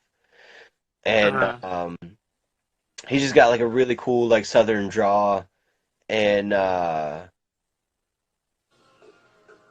yeah, a year, Josh. Fucking, he played a free show. Like, he was at the convention, but he played a free show across the street at the other hotel in their ballroom, and it was fucking dynamite. Oh, it was so fucking good. Um, it was just a neat thing to walk into. Like, I knew that he was playing. We knew that it was going on. But just to, like, walk into that atmosphere was just, it was fucking bonkers, dude. Like, it was just such a cool thing to see for free, like, just to happen upon. Because he's played Toledo a few times, like, he's in and out of the area. But it's not anything that I probably would have gone out of my way to fucking do. And I think that mindset has changed. I think next time he's around, I'm gonna fucking go out of my way to make sure that I fucking catch that, because it was a lot of fucking fun. And it was just a three-piece band, and they fucking tore it to shreds. Like, everything they did just sounded fucking phenomenal. And he does like almost like a parody version of 18 by Alice Cooper. But he sings Unknown instead of 18, and then he changes like a bunch of the lyrics to like fit whatever. But outside of that, it was just I walked down the hallway with the kid who played fucking Gage in Pet Sematary. Jim's son? Like, it was a lot of fun. It was just a fun time. I rode the elevator with the dude from Super Troopers. Like, that was funny. Because I asked him, like, I was just like, oh, you like, don't die. I'm dying. Don't die. I swallowed it wrong. But that Paul dude from Super Troopers, like, I asked him, I was like, do you even enjoy doing this stuff? And he's like, yeah, it's fun. And then I got off the elevator, and that was it. Easy money. Easy money. Every time he went to the bathroom, like, every time that I was in there and he happened to be in there, and, like, other people noticed it too, it's like every time he walked up to the urinal, he would just be like, and just, like, spit, like, this disgusting wad of shit out. But I think he was sick. I think he got me sick, like, I'm sick right now. I think he made me sick when we kissed, but... When we Frenched in the stall. We made out on the elevator, that's why we didn't talk a whole lot. Alright, I gotta pee really bad. I can't hold it anymore. BRB, hold down the fort. Put down a figure. I don't have any. You son of a bitch. The fucking... Hell yeah. There he is. Fucking can't even see it. Stack some shit up and stand him on it. This is too much work. It's good enough. I got this. It's so close. You've pissed your pants by this time already, right? It's gonna fall. It's There fine. I'm so scared right now. Who the fuck's still on here? Who's still got things to say? Yeah, no shit. Fucking NECA figures do not want to stand up, especially the alien figures. I did have a couple NECA figures in my hand at Horrorhound. I almost picked up the Pennywise figure. They had the really cool fucking Gremlin figure. And they had a couple Predators. But I ended up picking up the Funko Vinyl 2-packs of the Gremlins. So it has Stripe and Gizmo in it. And then I picked up the Pennywise Georgie 2-pack. I got both of those. I bought a lot of shit for my daughter at this one. Um, yeah, that fucking gremlin is Jesus Christ, dude. The fucking just the like little add-on things that they put in there are really fucking cool. But the texture of that thing, just the actual mold of that is fucking amazing. And the paint job is fucking sick as shit too. Like they really put some time into that.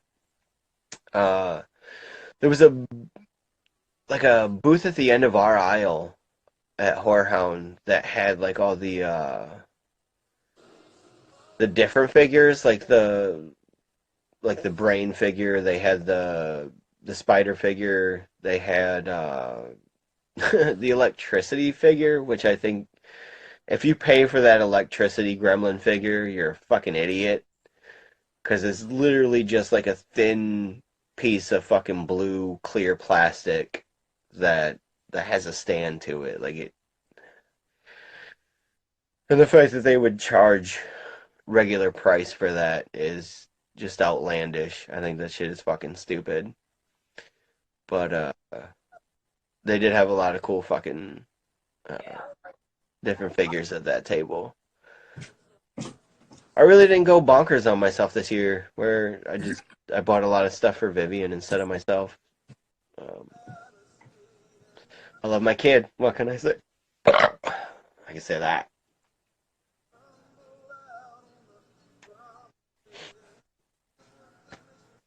Oh, and I will say that Pauly Shore does not like it when you yell "Hey Weasel" at him. It's a toy room pick where they have it. That's a cool idea. That's actually kind of neat. Um, but they also probably paid full price for that figure, which is not feasible. Even if you have a cool idea for something to do with it.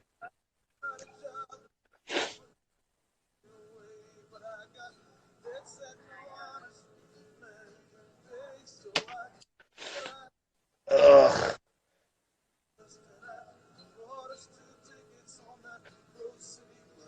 I do not feel good. I'm sick right now, so if I snort and sniff and cough a lot, I apologize, but breathing is a luxury right now.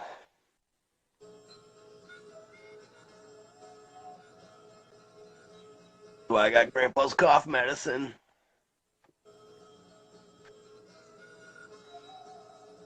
So, Ryan, I know, Ryan, I know that you're into some of the Vinegar Syndrome titles. Um, is there anything you're looking for or anything you need? I I can borderline breathe through my nose, Chris, but like it just doesn't feel good. Like my body hurts right now. Like that's the worst part of everything is my ankles, my knees, my elbows, and my ears hurt. I'm some fucking 40-year-old dude, so to be expected, but getting sick now at this age is disgusting. Well, you need to pick up more, sir. You need to pick up more Vinegar Syndrome stuff. They do have some solid titles coming.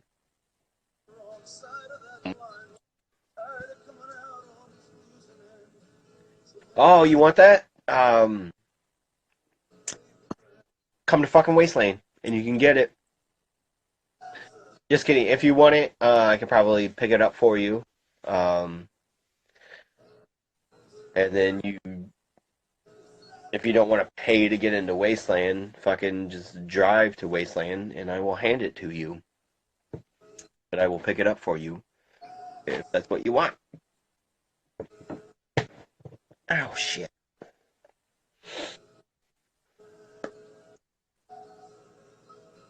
Was he fucking inventing the toilet right now? A really long pee. Better be making a drink or something. Oh shit. Ugh.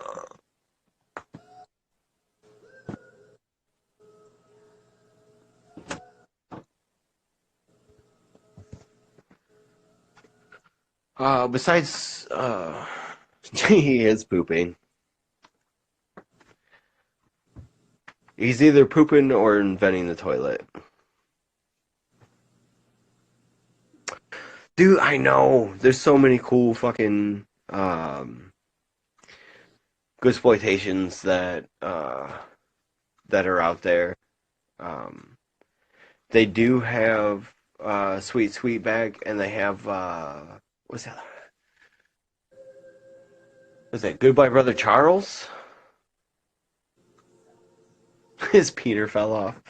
With any luck, it didn't fall off. There's a good chance it did. Stare at my my mudroom ceiling. I got to pee. Mine will be way faster than his.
What the fuck?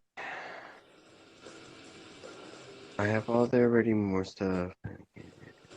Yeah, those movies are fucking sweet. I've watched them, but I don't have that whole series yet. Like the Human Tornado and all of that stuff. The Candy Tangerine Man, Jesus Christ, that movie's fucking cool.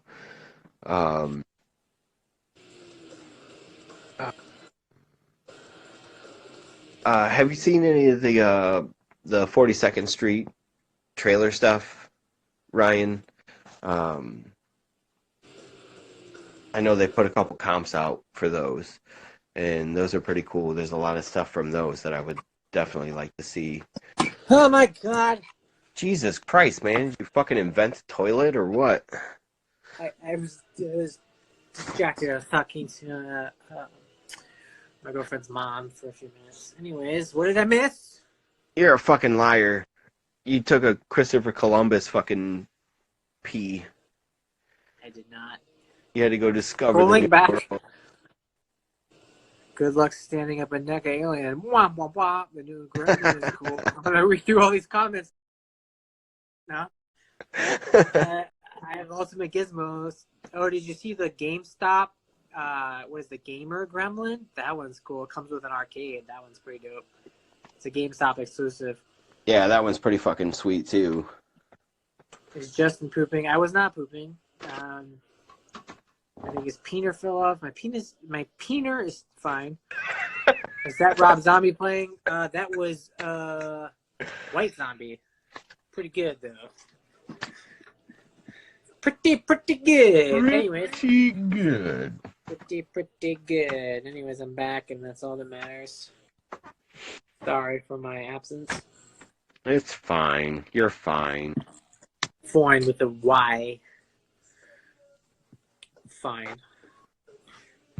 Oh my god. Anyways, I have not watched anything else of interest. The only thing I've been watching is that Larry Charles Dangerous World of Comedy series on Netflix, which is pretty entertaining. About 3 episodes in that. It's fucking wild though. Hard to watch actually, because if you think you're just watching like a light romp about comedy, you are wrong, because they show dead bodies and decapitated heads and shit like that. Just casually strung throughout the thing because it's about comedy and like all these dangerous parts of the world. It's fucking rough, man. Super rough. I don't even know what that is.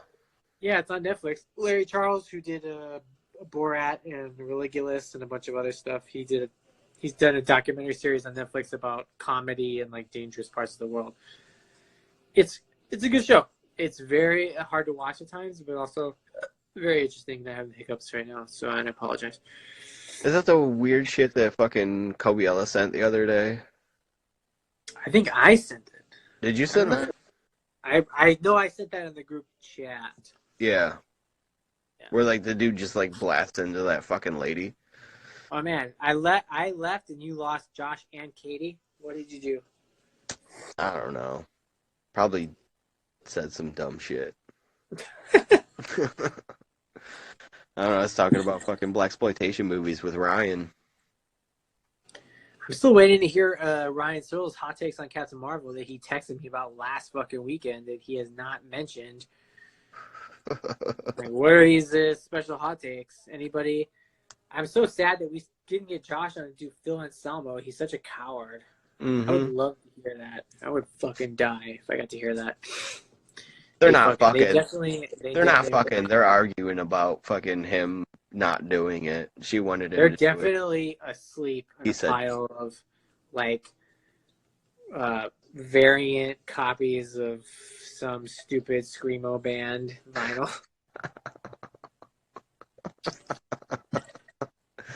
Oh shit! I do have one more thing to show that I picked up at Horrorhound. Oh, it's like the fucking fluorescent red of All That Remains third album. They made 100 of them. We fucked on it. It's got swirls in the vinyl. I do have a vinyl. Instantly said she misses you. That's the effect I have on women. Wink. I think he was talking to me. That's a fart noise. That's an audible fart. I mean, it could be true. I don't know. Ryan said it's hard to type all of that. I forget. We're not going to bring your boring ass back on here to fucking stare at me. Just, what is your main thought about Captain Marvel? Just say it. You can type it. I miss Justin Abbey being done. Well, tell your wife I said hi. Tell her there's still time if she wants to marry me instead. That could still happen.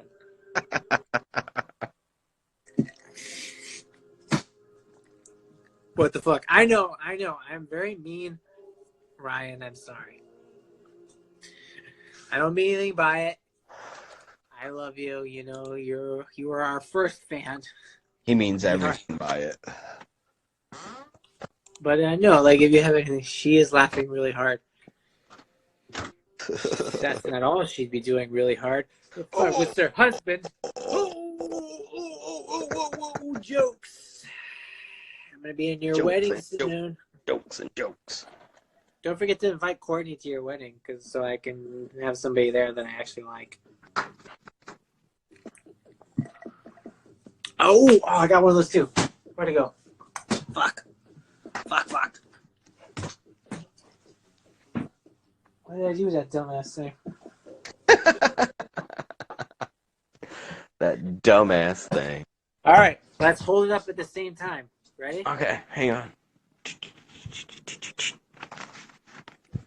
Ready? 1, 2, 3. Get closer, bro. Bring it in. Yes. There we go. Girl shall go. Wait, hold on. Keep holding. Here we go. Are you ready? Grace shall go. Get married.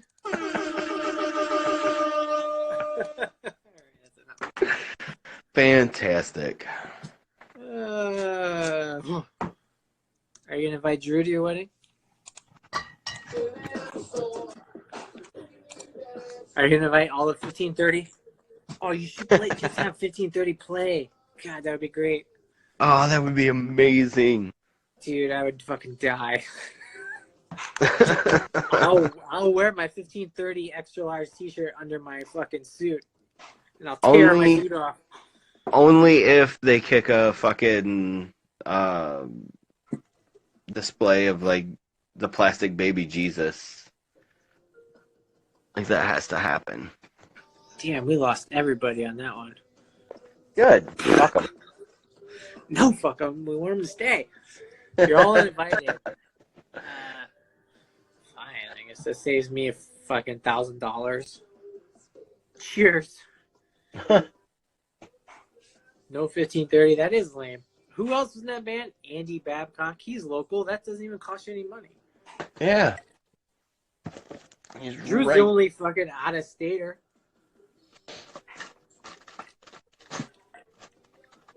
He'll show. Oh, let me go grab that vinyl real quick. Fine. Do whatever you want. I don't care. Shut up. Searles, I'm still waiting for the long text about Captain Marvel. You still haven't typed anything because you're a Probably coward. working on it right now. I don't think he is. I think he's just drinking natural light tangerine. He said he did. He said he didn't like all the Shield references that Coulson made. Oh, did I not read that? Where did I... My only Captain Marvel play is Coulson saying "Shield" all the time. There you go. You'll have to go back and rewatch some of the earlier stuff of the commentary on because I don't want to talk about it again. But I made my complaints known. I wonder if I have one of those in my mailbox. Yeah, Chris, awkward. Did you invite Drew?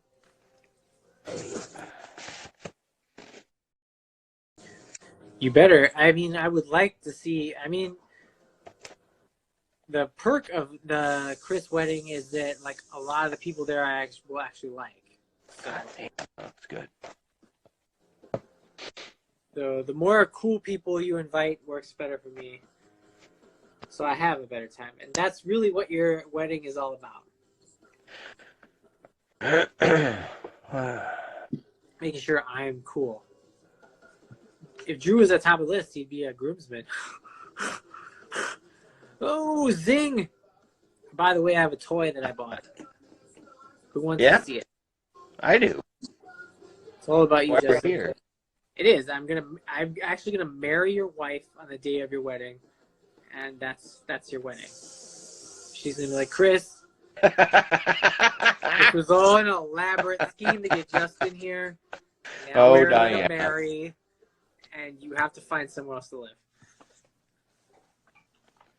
Anyways, look what it is. Nice. The Terminator, Kenner, Retro, Power Arm, Ryan Searles, Are You Jealous? Look at that pink t-shirt. Where the fucking horn blast for that shit? It's not loud enough. You probably can't hear it. But yeah, so I went into I don't remember where the fuck I was. Look at that face. I was That's nice. Where the fuck? I was coming back. It was like last week. I was like, oh, I'm gonna pop into the Target around the corner and see if they've got the McFarlane Game of Thrones figures, because I really want the Night King figure. I don't want any of the other crap. I just want the Night King. That's all I want. The best one. Yeah, and they got the dragons. I don't want it. And then I saw that. I was like, I have to have it. It was the only one they had. The dragons are neat. Nobody needs dragon figures. No, I don't. But I will take a Night King when it comes out. I still can't believe that HBO and whoever does the licensing settled on McFarlane toys, because their toys are not very good anymore. Yeah. I don't know why they didn't go with NECA. NECA's probably super fucking busy. Oh, that Freddy versus Jason. They're doing a Jason figure. Holy shit. Oh my God. I'm so that is a good fucking figure. Because I love gigantic ogre fucking Jason. And it's got the fucking bloody mask. Oh my God. I'm so stoked on that. That's all I want is Jason Lives and that one. Those are my favorite Jasons. I don't care who knows. I kind of wish there were like attachable flames to his body, like the fiery machete. Fucking super dope, but cool. I wish there was like flames to put on about it. It's still dope. The flaming machete is dope. Like that's the it brings it home. Accessories. Oh my God. That's honestly like my favorite part of that entire fucking movie is when he's on fire walking through the cornfield.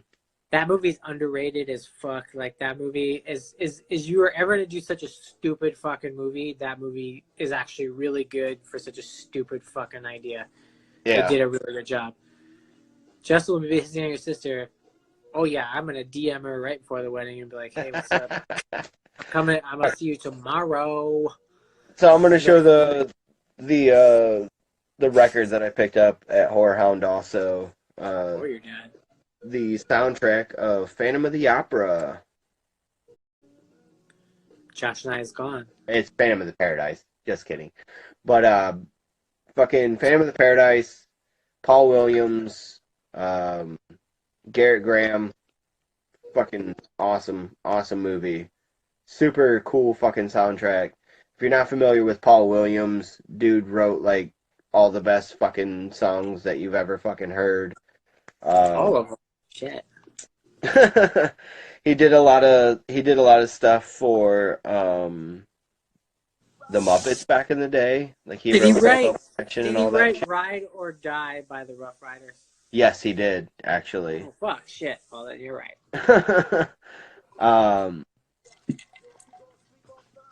Jessica Harper fucking sang tunes on this. She's in the movie. Fucking super cool. Bill Finley stuff. He was the Phantom. Great movie, great soundtrack. I'm very excited to have that finally. Nice. Oh, he might be hitting on Chris's dad also. He's a little too short for me. I like He him should short, be but not Wolverine. He should be He's Wolf. too old.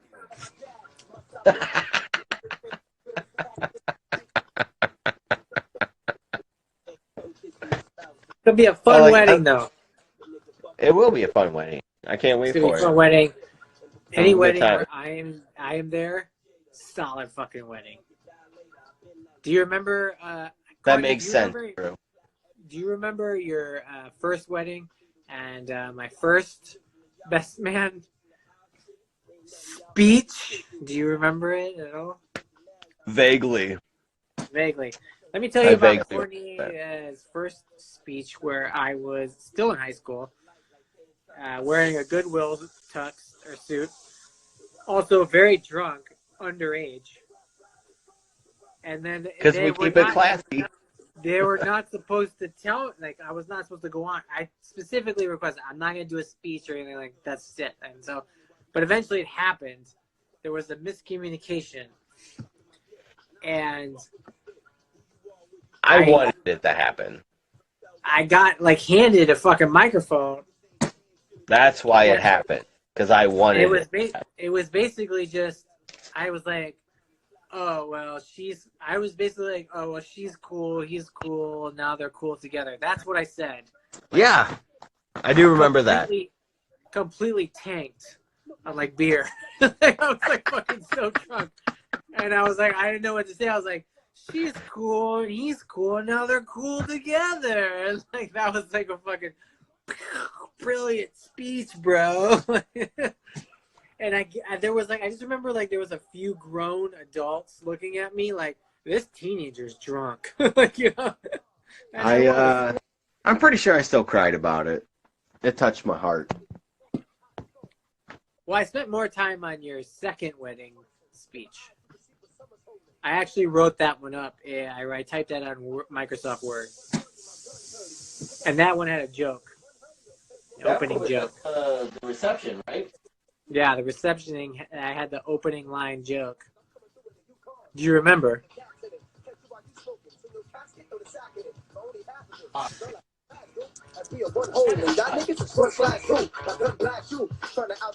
I'm not gonna lie, I remember that one less than the first one.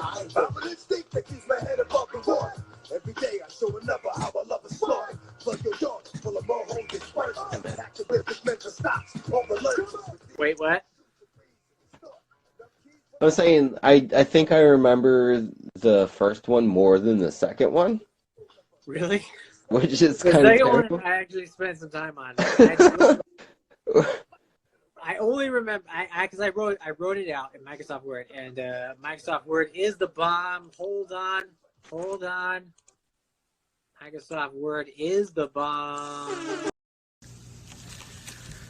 Shit, we back on for, God, another fucking half hour tops at this shit.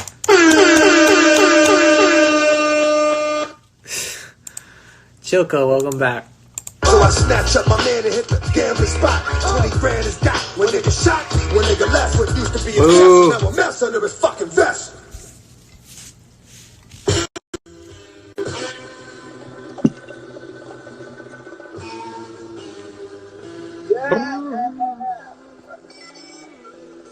Welcome back. Oh, I was expecting like really loud music and I was dancing. God damn it. You can keep dancing. Ruined Anyways, my life. would anybody else like to hear my opening joke for Courtney's wedding reception, which I've never forgotten? It's me, you, Chris, and Drew. So yeah, just fucking say it. Hold on, let's Because give it a neither couple one of minutes, them. see if anybody else comes in and wants to hear the comedy styling of Justin Conway.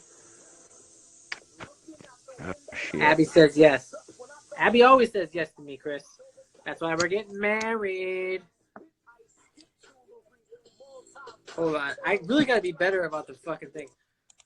I gotta be better about this stupid air horn. That's why we're getting married. It works so much better with the air horn. I just had a gross cat fucking rub up on me. Who's Get out cat? of here, gross cat. Now she has HPV. Well, that means you have HPV. Yes. You already know that's not true, bro. Well, I don't know. Everybody knows. Anyways, oh yeah, well I guess we got fucking Drew and Chris. That's it. Really? Who else was on that we lost? Searles. Searles. Motherfucking Searles. Lost squirrels. Let's give him a minute. See if he's fell asleep on a can of natural light. He's probably fucking queuing up some commentary on the Criterion. I didn't really want to do past 2 hours tonight anyways, but here we are. Here we fucking are. There's Josh. I told you we need to do more. Josh fucking Knight. Come on and do the Phil and Salmo fucking I will dip out for some fucking Phil. You don't even have to be like, just do it off camera. Just do the voice. Just give me something. Give me something, bro. You can just point the phone at Katie and then do the voice. I'll be happy. I would die if you did. Any luck she's sleeping and he just does Phil's voice really loud in her face while she sleeps. Like why else is it even cool to do a really good impersonation if you don't show anyone? Like this is it. Now Katie's on. Katie, can you please tell Josh to do the Phil Anselmo impersonation? Please. We all want it so badly. It's all we want for Christmas. It's fucking all we want. But I'm not waiting. I turn this music down. Beep. He won't. Why does he just do it off camera? Okay, here's one thing. Okay, Katie, Josh, listen. Is it a racist rant? I wish Josh would do the voice in a racist rant. God, that would be fucking amazing. Just like do it with the voice, but like also like talk about white power. I would fucking die. Ugh. No, it's not a racist rant. Just all you have to do, Josh, is you could just point it at Katie or a picture of a vinyl and just do the goddamn voice for a few seconds, and I will be happy. That's all I want. I would kind of be excited to see like Katie's reaction to it. Well, Katie is not a Pantera fan, so she doesn't think it's. She's sick. She doesn't think it's that great. It's meaningless to me because you are not a Pantera fan. I am a Pantera fan, and I find it very amusing. So I need to hear it. Do you guys want to get banned forever? I'll ban you. Do you want to get banned from Nerdicide? Drew wants to hear the joke. What joke? Oh, I want to do the joke too, but I'm also distracted by this. Okay. Yay, more hearts. I see a lot of hearts, Send some hearts if you want to hear Phil and Samuel impersonation. He's pouring water? What does that mean? Pouring water and going to bed? What is he, a priest? What does that mean? More hearts. Just tell him to do it. Tell him to do it, or he'll never see me again. That's some serious Like- shit. Like, man, I'm gone from your life. I'll block you from Nerdicide and all my social media, and you're done. He'll never hear from me again. Chris is like, kill the fucking Trump.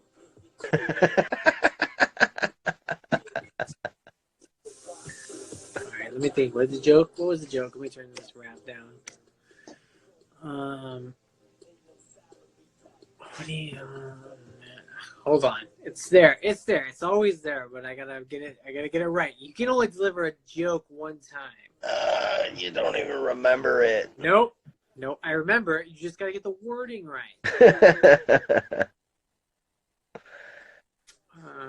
I definitely don't want to hear anything like, I think I said this. No. It's I got know exactly what it is. It's got to be the joke. Oh, I know what it is.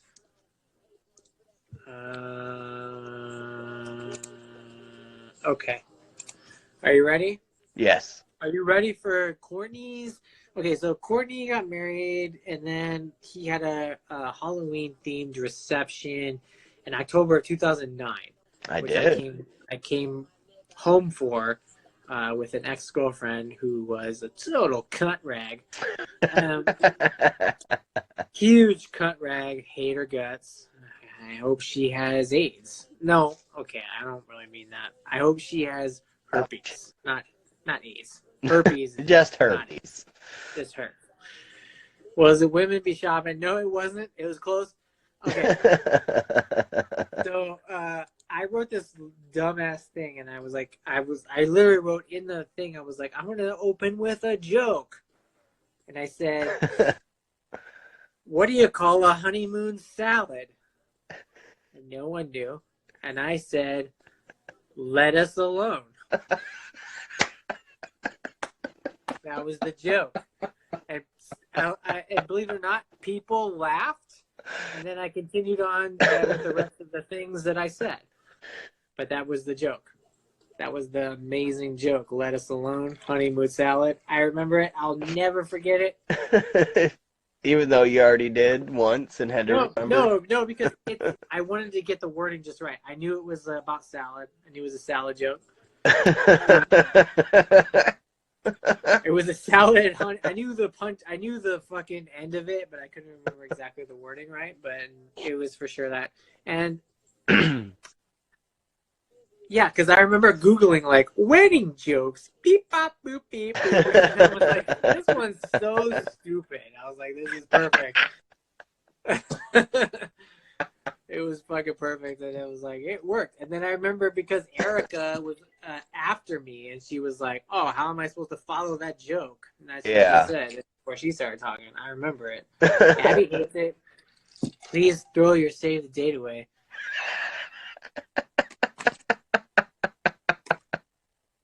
You want? All right, I'm off the bill.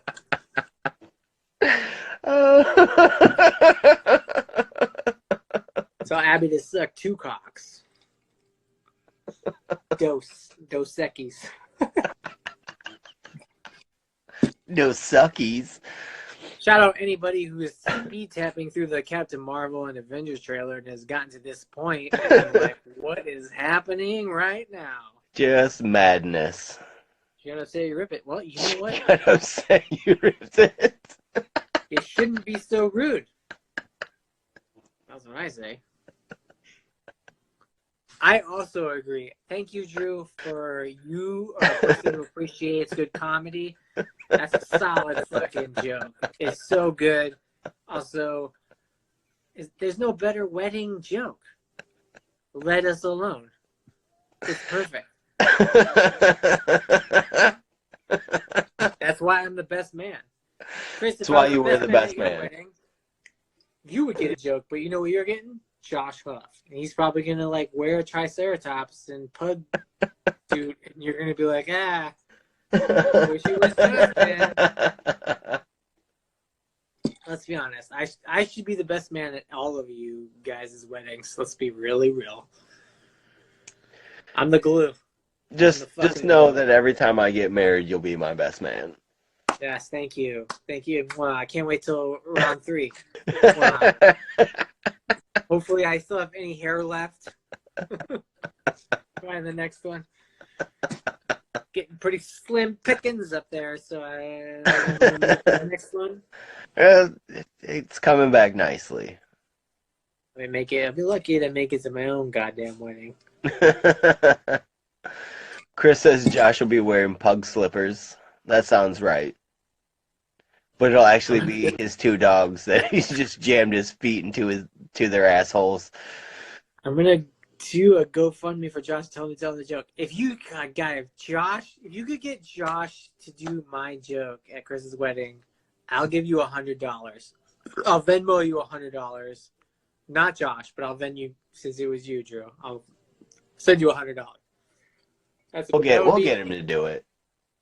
That would be fucking amazing. I'm really looking forward to Chris's wedding because I haven't been to a wedding in a minute where it was like a good amount of people that I think since Josh Huff's wedding, I haven't been to a wedding where it was like a ton of people that I actually really like. That was a fun one.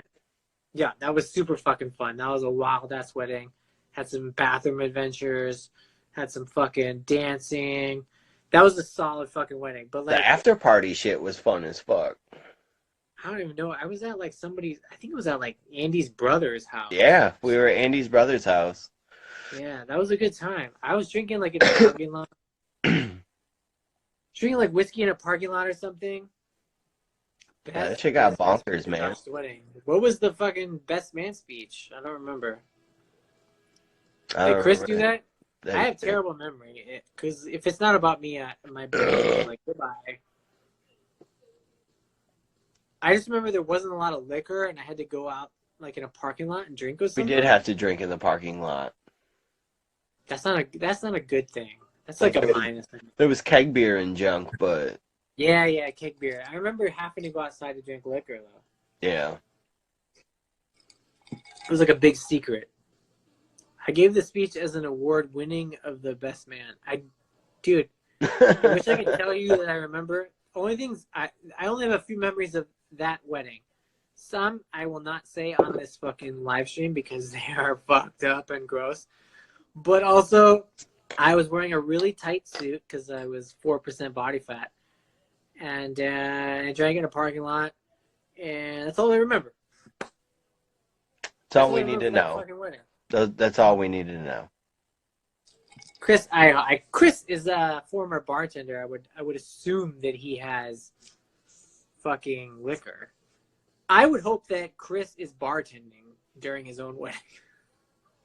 Just my ideal Chris wedding is at the Yucatan, and after the vows are read, they just walk over. Chris walks over to the bar of the Yucatan and starts serving me drinks exclusively.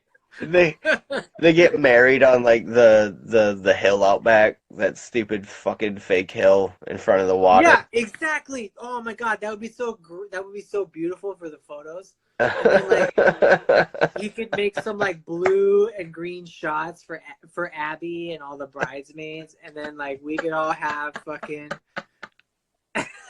fucking appletinis and shit. It would be fucking amazing. That's yes, Hummer Hill. If I could get married at the Yucatan, I would. Jesus fucking Christ, that's the ideal place to get married.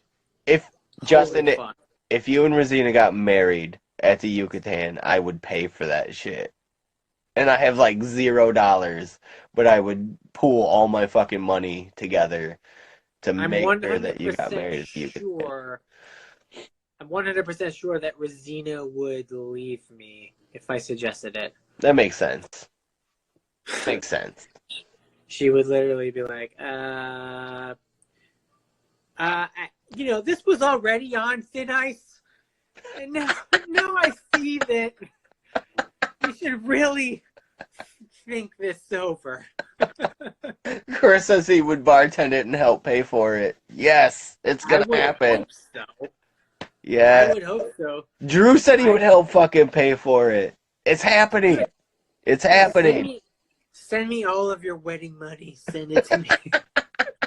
No, we gotta hang on to it. I won't use it for Cyclops toys, I promise. There's not a really dope Cyclops statue that I don't have yet. There is a Mayfex Cyclops toy coming out that is so beautiful that I would start fucking Kickstarter for. Sell your blood. I don't want to sell my blood. I can't. I don't think unemployment will let me fucking do that right now. You Gotta can charge the phone. Here we go. This is where we plug the phone in and it fucking falls. Sure, I can get this book for $300. Is the Yucatan still a thing, or is it like a different place? I think so. I thought it was like a different. Chris would know. It's still there, but it's like a different name and different owners, right? Nah. I think about it that place way more than I probably should. In fact, I've had screenplay ideas. I thought about writing a movie screenplay idea that was called The Yucatan, which was about people who worked at the Yucatan. Ugh. All American Rock House? Seriously? Different place. Is that really the name? All American Rock House? Jesus Christ. Ugh. That is miserable. $300 seems way too much for that place. I would kill for it to be the Yucatan. I really would. Courtney's peeing again. I am. He's touching his penis. For everybody who's on right now, Courtney is right now touching his penis like Michael Jackson. Such a pedo. I'm being so gentle with it, though. It's because it's hairless. It'll be special. Anyways, Only some. we lost fucking Searles. Got Chris and Drew. Chris, I am really looking forward to your wedding. I'm sorry I tore your wedding invitation in half. I would really hope that in the $300 price tag to book the Yucatan, that they would actually just call it the Yucatan again. But it was a funny thing to do in the moment. It was pretty funny. But you needed that to know, get in, so now you're fucked. But you should know, as a very sentimental person that I am, I will still hold these two pieces until I'm dead. I have every wedding invite, including Courtney's, in a box that I have saved with everything that is important to me. So don't be sad that I tore it up. I will still have it forever. Unfortunately, because I'm a weird, sentimental dipshit. Don't be sad. He's just going to throw it in the trash. It's fine. I'm going to wipe my butthole with it. It's fine. Everything's The fine. $300 covers the 15:30. I have extra save the dates. Oh, yeah. Good luck inviting anybody even a quarter of fucking interesting in me in fucking Findlay, Ohio. I double dog dare you to find somebody a quarter of as interesting as I am in Findlay. Oh, this guy's got a brewery. It's a brewery. Is this a brewery? Cool. His next wedding. Ask Courtney. It's good luck to have me in your wedding. Yeah, it's great. It works out perfectly when Justin introduces you to women and you marry them. Yes, that's shit. Ask Courtney and Denny. I'm a good matchmaker. Ping, pong, ping, pong, ping. I had nothing to do with Courtney and Abby, though. Fucking, they were destined. Not Courtney, Chris and Abby. It's not good. Ugh. Behind the scenes. I didn't mean it. I need a DJ. I would love to DJ your wedding, but also I would hate it because I would only play Typo Negative and trap rap. So if that's your scene for your white family, then cool.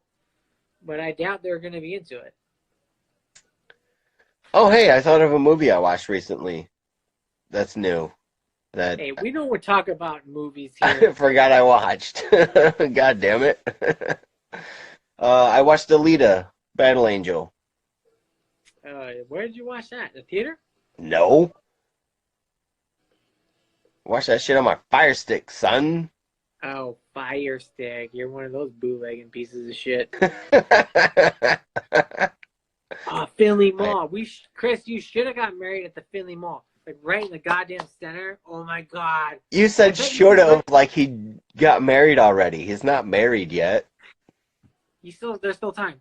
Exactly, there's still time. What was that stupid fucking restaurant that was like kind of like in the middle that people thought was like fancy, and it was like a long it was like a long row of like benches. It was like a restaurant right in the middle of the Finley Mall. I used to eat there with like girls from high school. I can't remember What the was fucking that name. place? But it was not fancy. It was like a restaurant and like sit down. And I used to like take girls there in like high school. That's where you should have your wedding reception. That would be fucking amazing. Mall bench. We can get that cookie store and cake. I'm gonna look up the Finley Mall right now. Finley Mall restaurants. Bing bang. It's probably closed. Because that shit was like, was it Charlie's? Was that the place? Charlie's? Like that was like, it was like an American style like dinery place in the middle. It was like right in the middle. That makes it was sense. like all booths. That was would have like been booths. Charlie's. I just remember it was like booths, and then there was like, you could see like the cooks off to the one side. But it wasn't fancy. Is that place really still there? I'm legit on the Finley Village Mall website. Oh my god, it's fucking trash. What the fuck? They got a Hot Topic.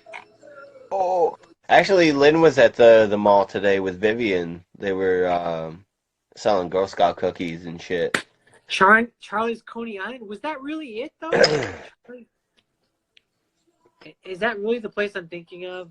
It had to have been, dude. I thought it was like more of like a restaurant-y style. I know they didn't have a lot of eating places in there. That might have been it. Did they have like not hot dogs and shit there? Like they had like regular food? I don't remember. I just remember taking like girls from high school. Chris is just like, yes. I mean, I can't fight you on it because I don't know. Chris, lost his virginity at the Finley Mall, so he would know. To a security guard. He lost it to Abby, his future wife, on their birthday, or whatever their fucking story is.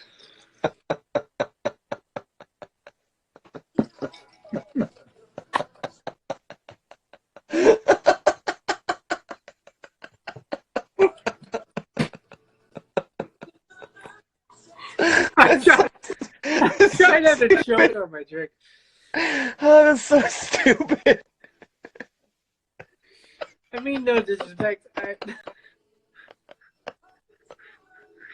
Only respect. He lost his virginity to Abby at the fucking mall.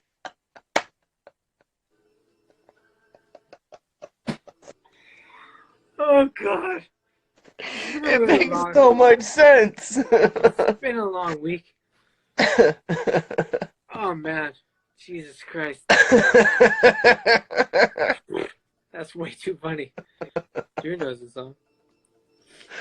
That's awesome. Didn't they have a CD store? What was the CD store? There was a bunch of fucking places in there. It wasn't a tower. What was it? It was like a Sunpost, and then it was... Was it a Sam Goody? What was it? There was a Sam Goody, there was a Waves. Right when Waves was going out of business, I went in and fucking bought like a shit ton of fucking amazing albums. Like I left with like a stack of fucking CDs and paid. Wasn't FYE at BG? It wasn't originally an FYE. You know what's funny is there is actually an FYE here, and out in Concord, about 28 minutes from where I am. I was actually in there the other day. I hadn't been in FYE in like 10 years.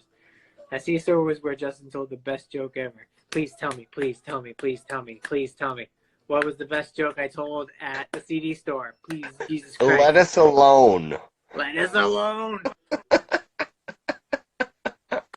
Please give it to me. Oh my God, that's all I want. I have the worst memory, so anyone tells me anything I said that was funny before I was 21 is amazing. Whatever the original fucking place was, I remember like getting ready for prom in high school, and me and my girlfriend at the time, she went to go get her nails done. Heather, the non-Lakota Heather. Yeah, the one that lived with me, my living girlfriend when I was in high school. Did you have curly hair? Not really. I remember you guys lived in Rising Sun. Yeah, we ended up moving to Rising Sun after I graduated. Yeah, I remember that. But I don't remember what she looks like. What does it But say? like huh? There was a girl with a huge tumor in her face. This I was my remember that. joke? If it was my joke, I did not say it. This was a lie. I guarantee you said whatever mean shit he's about to fucking type. Chris is trying to meet to me right now, and he's trying to Tucker Carlson me, and it's not gonna work. Nah, I'm pretty sure you said whatever mean shit he's about to type. Nope. No, fucking Heather and I went to the mall. She went to go get like her nails or hair did, and I went into that record store, and the kid that was working had come up to me before, like, as soon as I walked in, was like, "Hey man, is there anything like that you're looking for?" And I was like, "I don't know yet. I just fucking got here. Like, give me a minute to look around."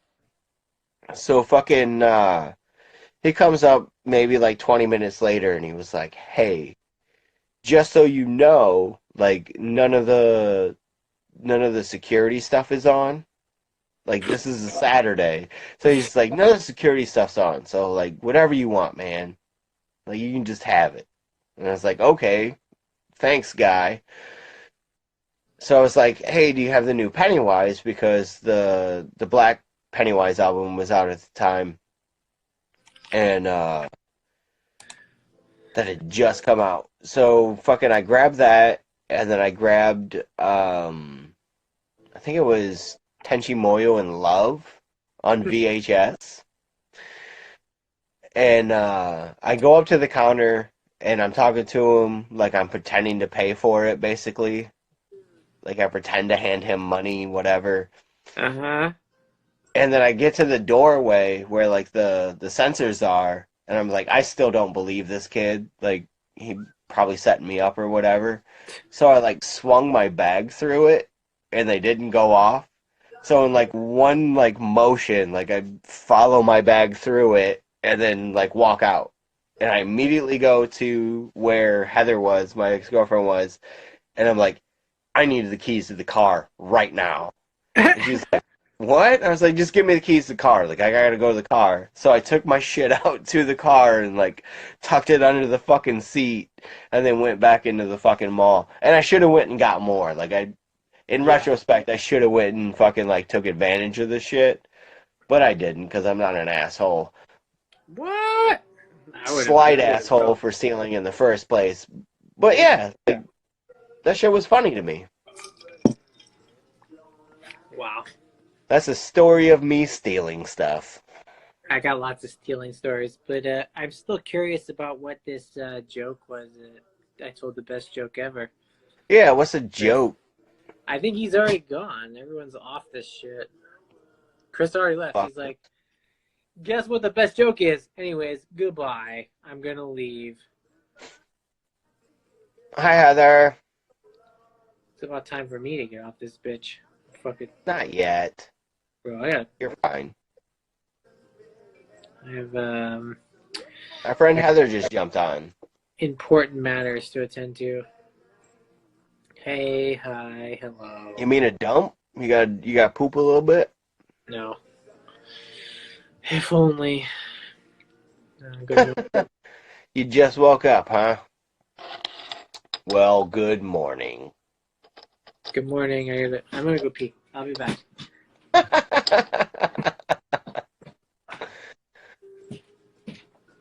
Well, shit. It's just us now. Here we are. Heather, thank you for joining us. We just talked about a bunch of movies and junk. Hey, you got like 90 animals, right? That takes some time.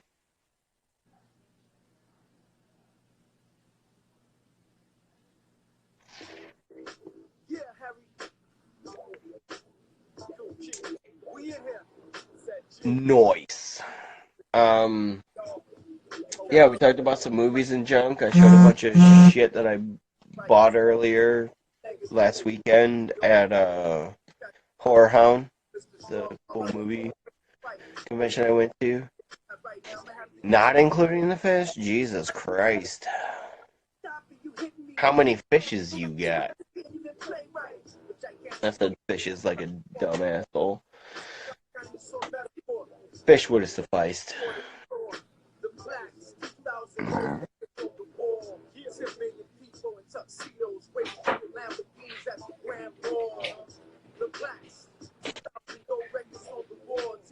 Ah, fuck.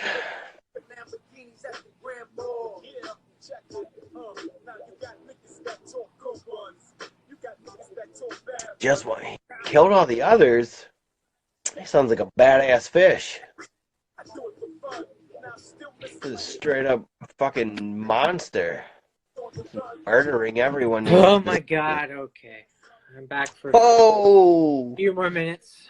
Air horn. Still annoyed that Chris bounced before the joke. Drew, why don't you text Chris and tell him to come back on and get that goddamn joke finished, piece of shit. Please. I think Drew just dipped too. What? Oh my god, everybody's gone. I know.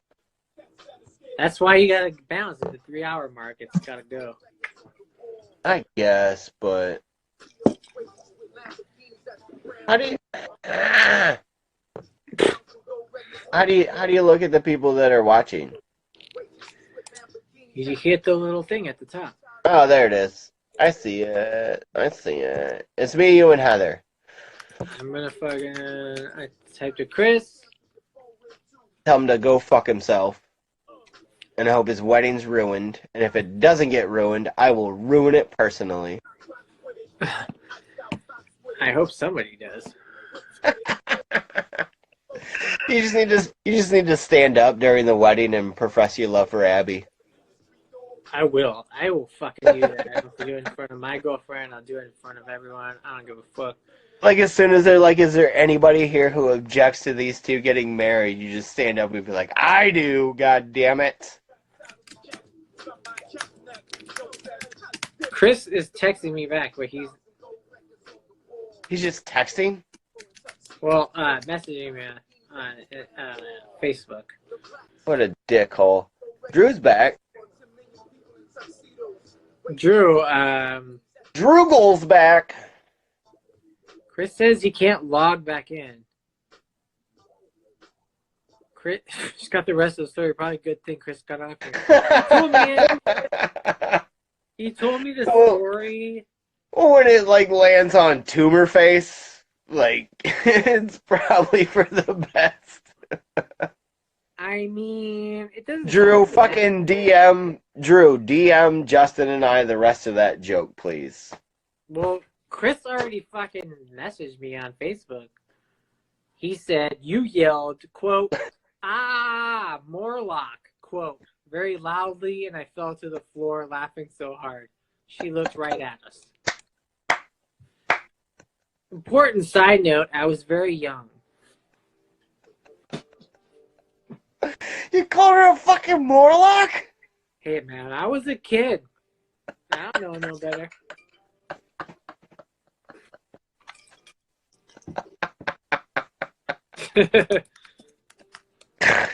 Jesus Christ, that's pretty good. That's pretty funny. I mean, it does not surprise me. I was mostly a terrible human being, and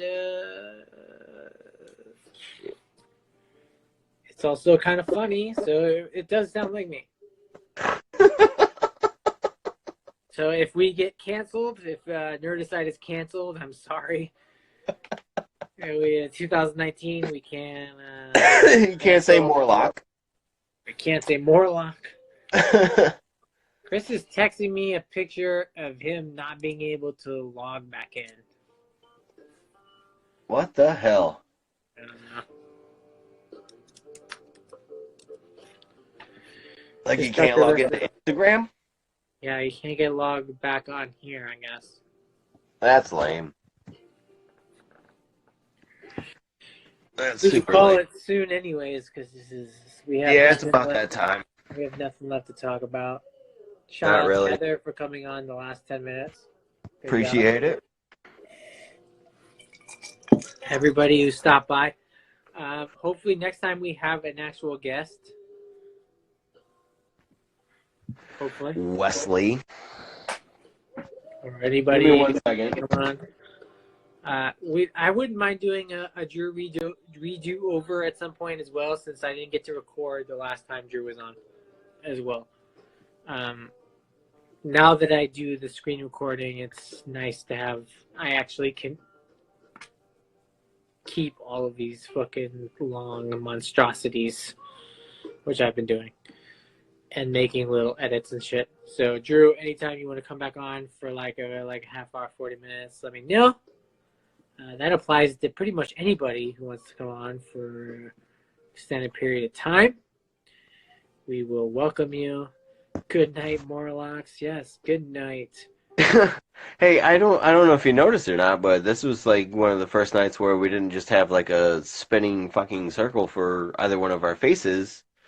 We did kind of have our internet worked on here, so it might have been on my end. Maybe. But it's solid. Yeah.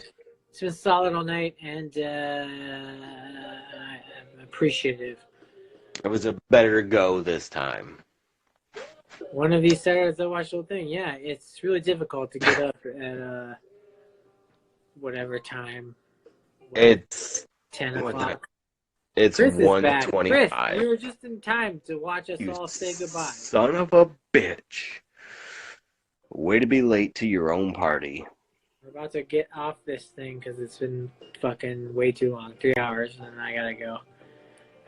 Everybody, thanks for coming on. We will be gone in 2 weeks, and Courtney will have more interesting people to talk to, except for me. And, Yeah, I'll be at Cinema Wasteland next weekend, in Strongsville.